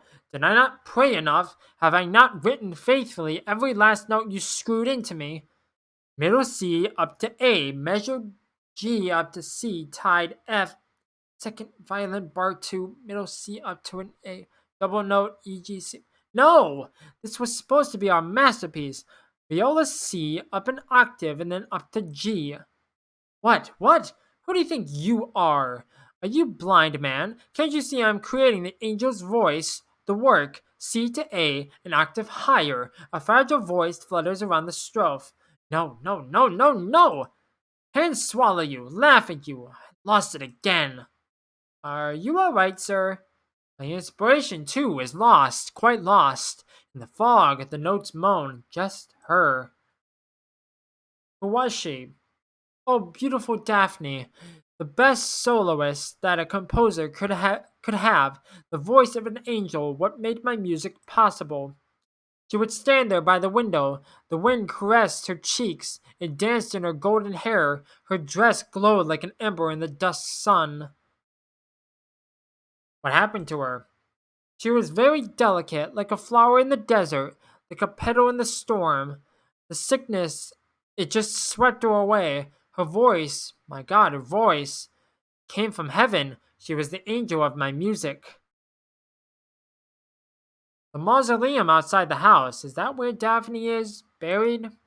That's right. I have visited her many nights and have even slept beside her on the cold, wet stone floor. I am following a man, though come to think of it, maybe he is following me? He has a red beard and wears a cape. I sometimes find this man too among my notes. I feel him close to me at times. Please, I need to get out of this place. You ask me for words, but words are betrayers. They're dirty. Music, just music, remains beautiful, but it's a prisoner inside all of us. We must set it free. I can't help you now, not until my work is finished. My work is the important thing. It was my only inspiration. Let music and singing surround you, my man.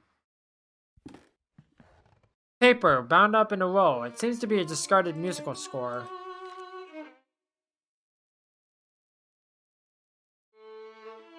A rolled up score of music. There were so many deletions and corrections that it's impossible to read. Okay then. Why do I need this? The wallpaper is torn. The tailor's mannequin. Why is it beside the window? With the mask on it? The mask will fall off in this state. I will have to repair it first. A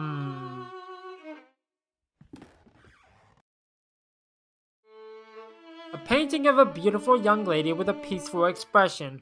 He looks like one of Raphael's angels.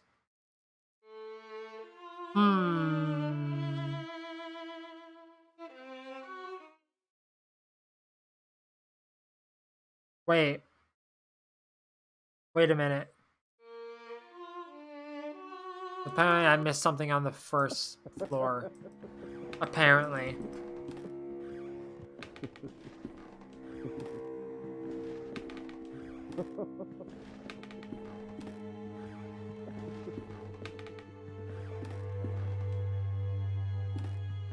Yeah, apparently I missed this.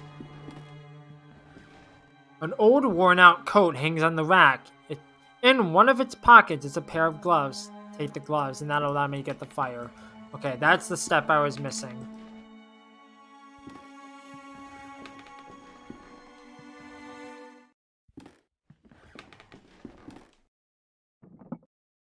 Doorknob. It's a spherical piece of metal.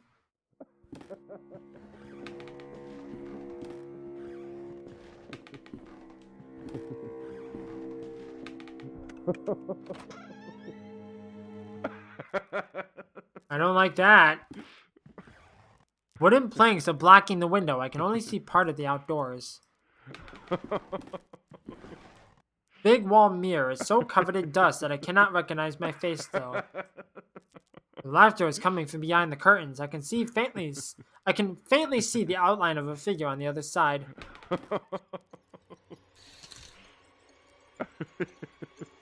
Well, that's creepy. It's a porcelain doll with lifelike proportions. The face has been removed, leaving her featureless, but its wig shines brightly as though of human hair. The record is scratched. It's repeating on loop. Okay, turn it off then, because that's creepy. Oh, it's crying now.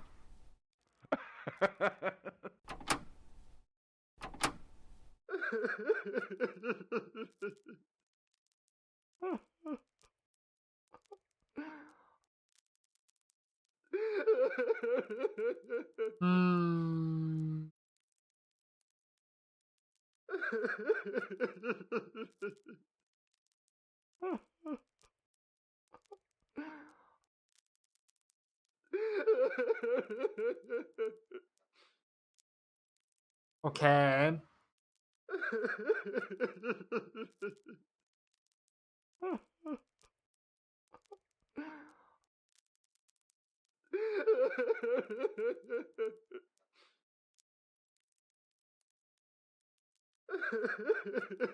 Really? Okay, I'm actually gonna turn this off because this is kind of annoying.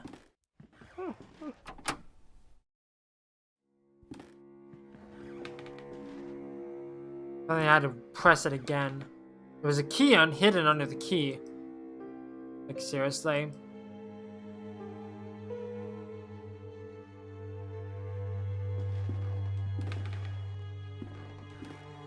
The cage has no keyhole. Where does the key go then? Does it go to the stone door? Wait. If I blow through the paper roll, maybe I can manage to make the feather fly. Would never have thought of that. I got it. It's a big black feather with some gray spots in the base. I thought maybe I would have to combine it to make it fancy. Go back into the first room where the woman was. That would have taken me forever, probably. I would not have thought of that. There was an elegant scarlet party dress inside. Why am I getting all these items, is my question.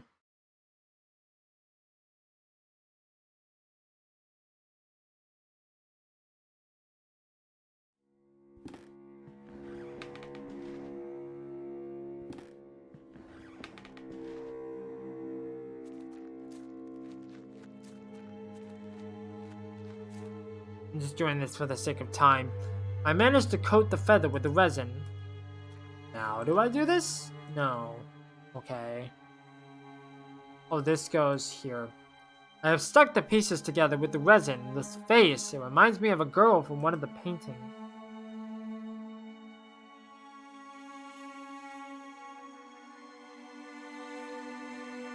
Okay, now I have to go back to the mannequin. I had a feeling I had to, I just want to make sure. I'm trying not to waste time.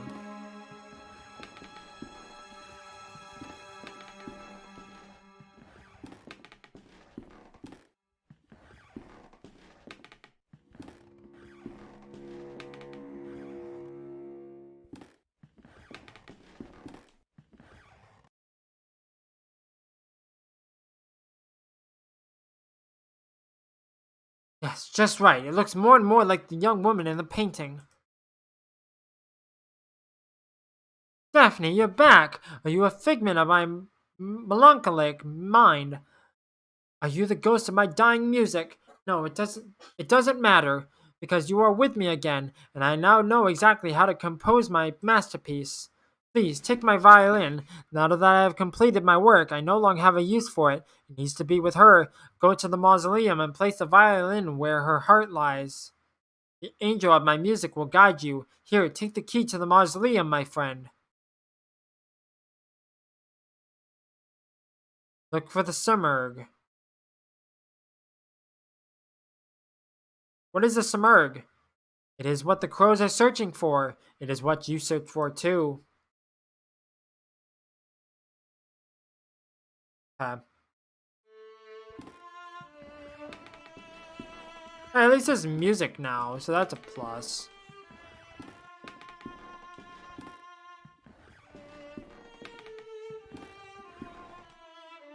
Keep going. I'm assuming I have to go out to the fog eventually, though.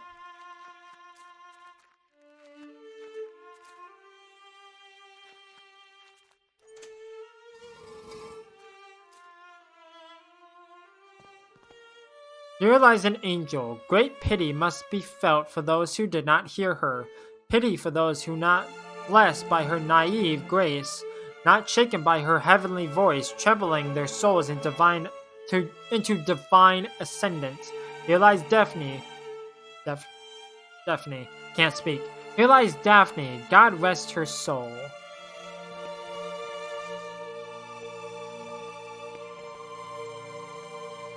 Sarcophagus is broken. What on earth? Where on earth is the coffin? Who could have done this? A trail of soil leads from the sarcophagus to this hole. Was the coffin transported through here? I was asked to leave the violin close to Daphne's heart, but she isn't here anymore.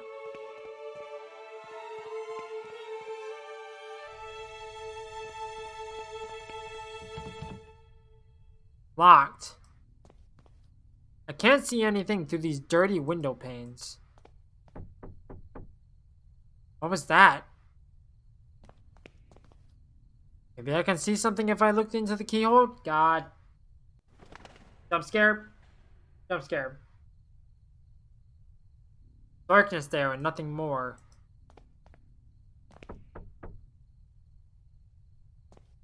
Do I have to keep looking? Yep, I had a feeling.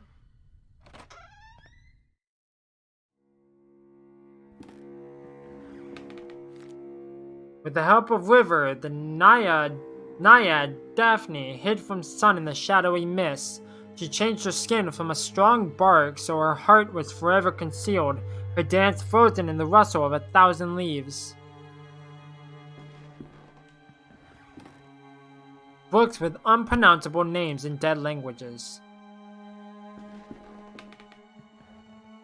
A lot of dusty books. Anatomy, history, science. I just want to make sure they're all the same. Okay. You never know. Myths and legends this time. Norse tales, Greek, ancient Sumerian, others that I don't recognize. Some of these scripts I've never seen. I don't like this. I don't like this at all. Oh, hi, buddy. There you are.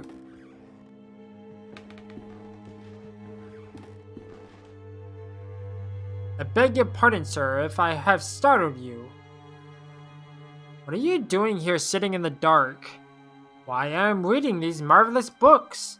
In the dark? But how can you see the world without any light? Words without any light. That is the only way to see them, really. That is, if you want to see the words on the other side of the page. The words from the shadows. Shadow always hides from the light, you know, so they can only be read in darkness. Are you the owner of this bookshop? Oh goodness no, the bookshop doesn't belong to anyone, not since I found it here. I'm just a guest, an explorer of these ancient tomes.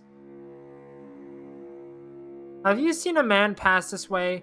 He is red-haired, tall, and wears a cape. Oh yes, I know of whom you speak. I see him here from time to time, perusing the books. He would pick one off the shelf, glance at it, and then put it back. He and I never spoke, though. Why do you ask? I see him sometimes, but he slips away whenever I try to meet him. I feel as if he is guiding me towards something. That may be so. We each have our own white rabbit to lead us through lost pieces. Can you tell me which books this man perused? Let me think. Ah, yes. I recall him looking at Unexplored Places of the Empire, an excellent tome. Very revealing and very rare. This bookshop is very fortunate to have a copy in its collection. I'm not sure where it is now, but I'm sure it can't be far. Pardon the interruption, sir. I would leave you to your reading. Wait.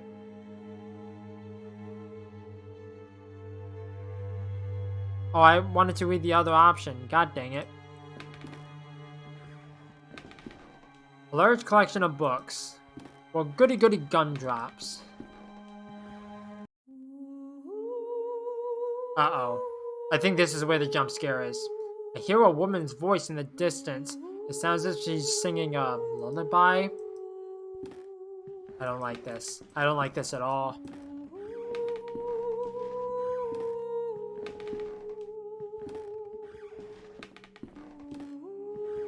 A book lies on the floor. Its spine reads, Unexplored Places of the Empire. A page has been marked.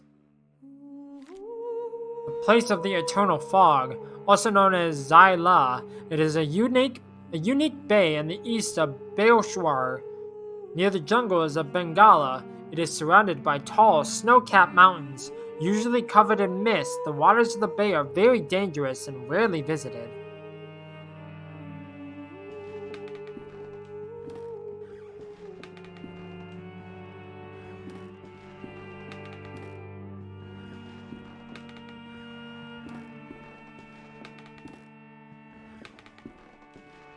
On the ground lies a book entitled The Songs of Zyla. The page to which it was opened has been torn out, but the remaining fragment identifies a song title, The Search for Simurgh. Well, the remains of a coffin. It looks like it was burst from the inside. That's not a good sign.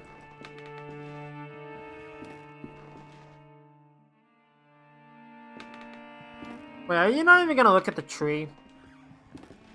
It's a massive dead tree.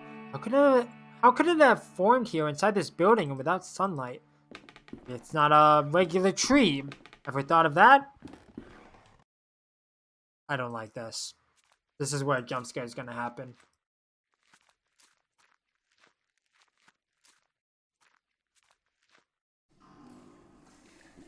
Yeah, I definitely don't like this. There's a note partly obscured by mud. I mustn't fall asleep. I hear them crawling. I hear them gnawing. Rats, too many of them. They know I'm here. I mustn't fall asleep. They stalk me, coming closer and closer. I can see their blood-red eyes glimmering in the darkness. I mustn't fall asleep.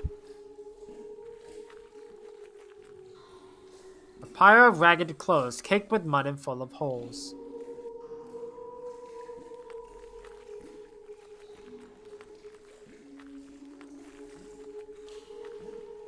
The dead roots of a once great tree fill the cavernous sewer.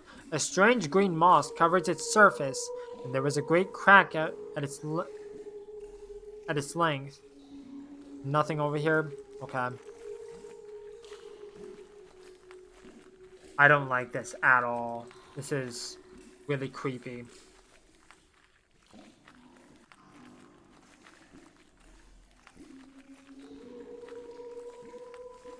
Fall asleep. Do not fall asleep. Oh, I'm back here. What does it want me to go then? Unless I'm supposed to play the violin at the tree. That would make sense.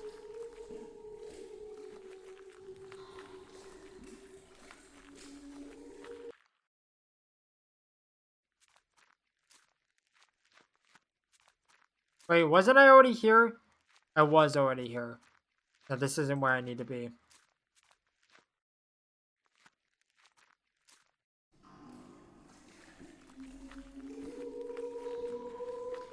Yeah, I need to play the violin at the tree, probably. Because the voice is loudest here.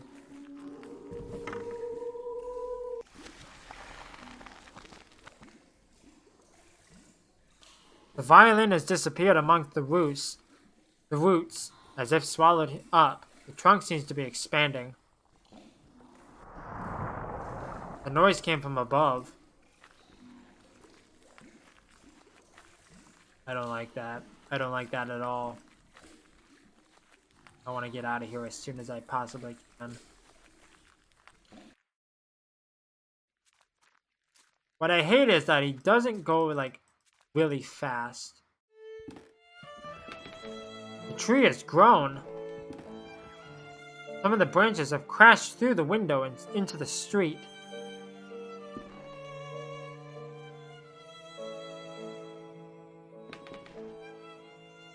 The window is broken by the tree's branches into sudden growth. Intense rays of light stream into the bookshop.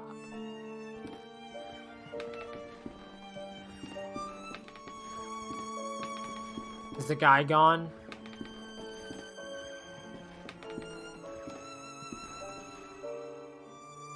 No.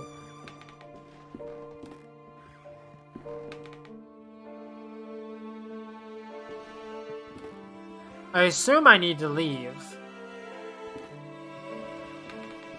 Right? Unless I missed something. More than likely I missed something. Yeah, I'm just gonna make sure that I'm not, like, wasting my time by going all the way back or something stupid like that.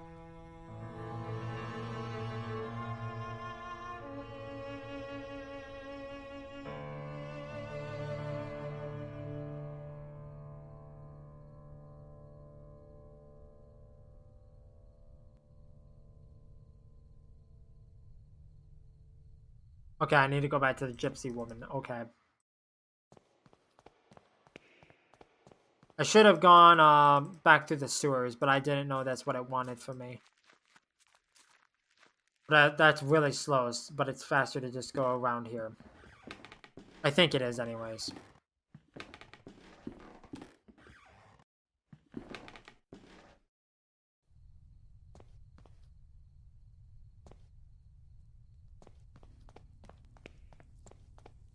Wait. Ah, there we go. Branches and vines had burst out of this wall. There was a parchment captured in them. On the pages, a strange poem. Burst into the wind, they sought for the king, but lost were the birds, they wept in suffering, and flew to the sea, compelled by a need. They found their silence. The quest was complete. Oh, hi, Mr. Dude again. Are you gonna go into the fog this time? Yes, you are.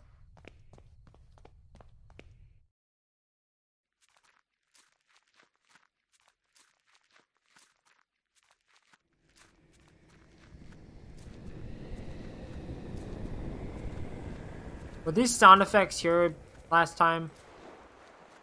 I don't remember. It doesn't feel like they were.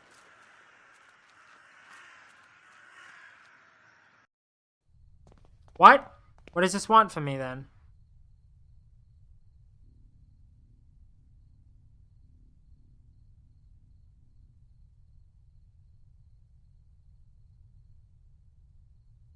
Oh, I would not have thought of that.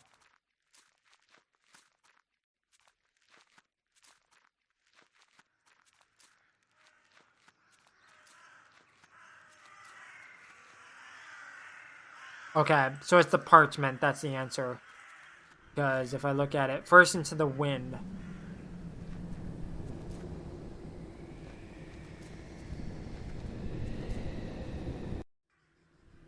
Yep.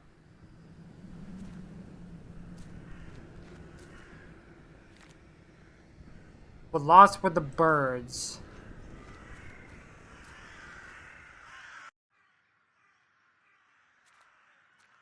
And then flew to the sea. That's a giant man's.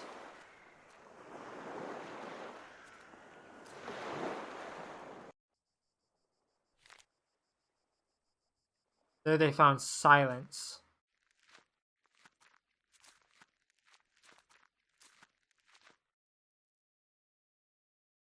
There we go. I think I did it.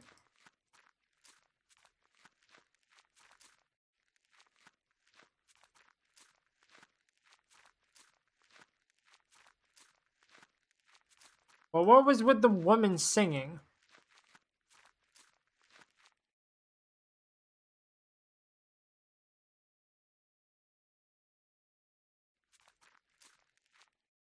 Your ticket, please. Thank you. Please come in. Hold on. I want to talk to you first. Oh, I can't? Okay, then.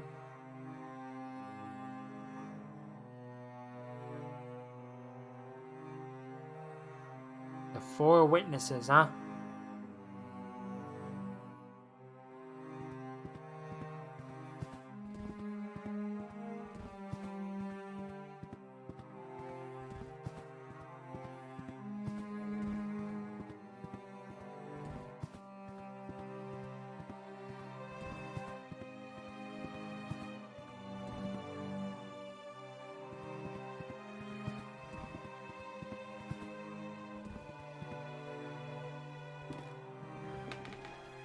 Hello, Jeremiah.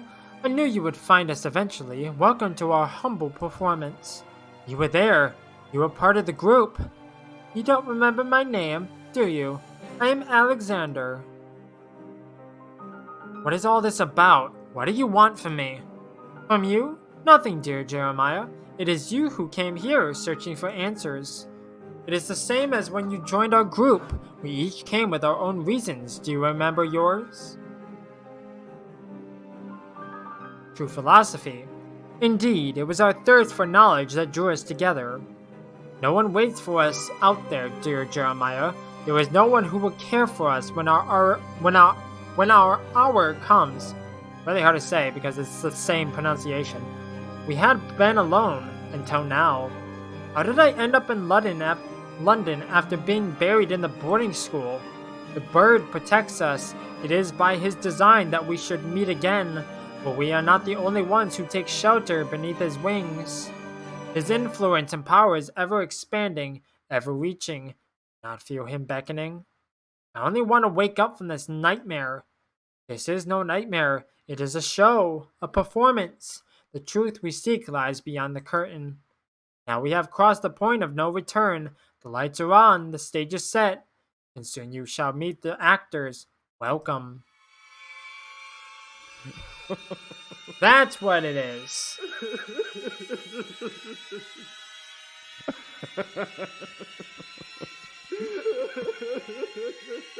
Creepy.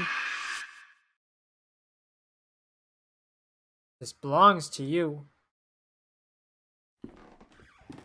I'll happily take it. The last door.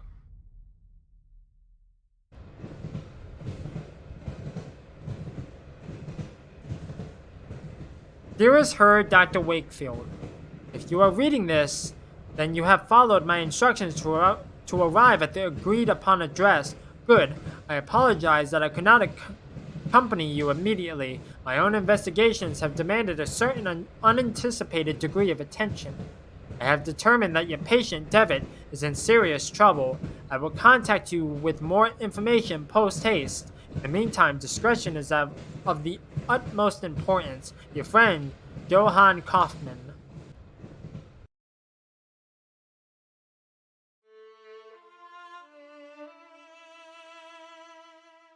The adventure continues in episode 4.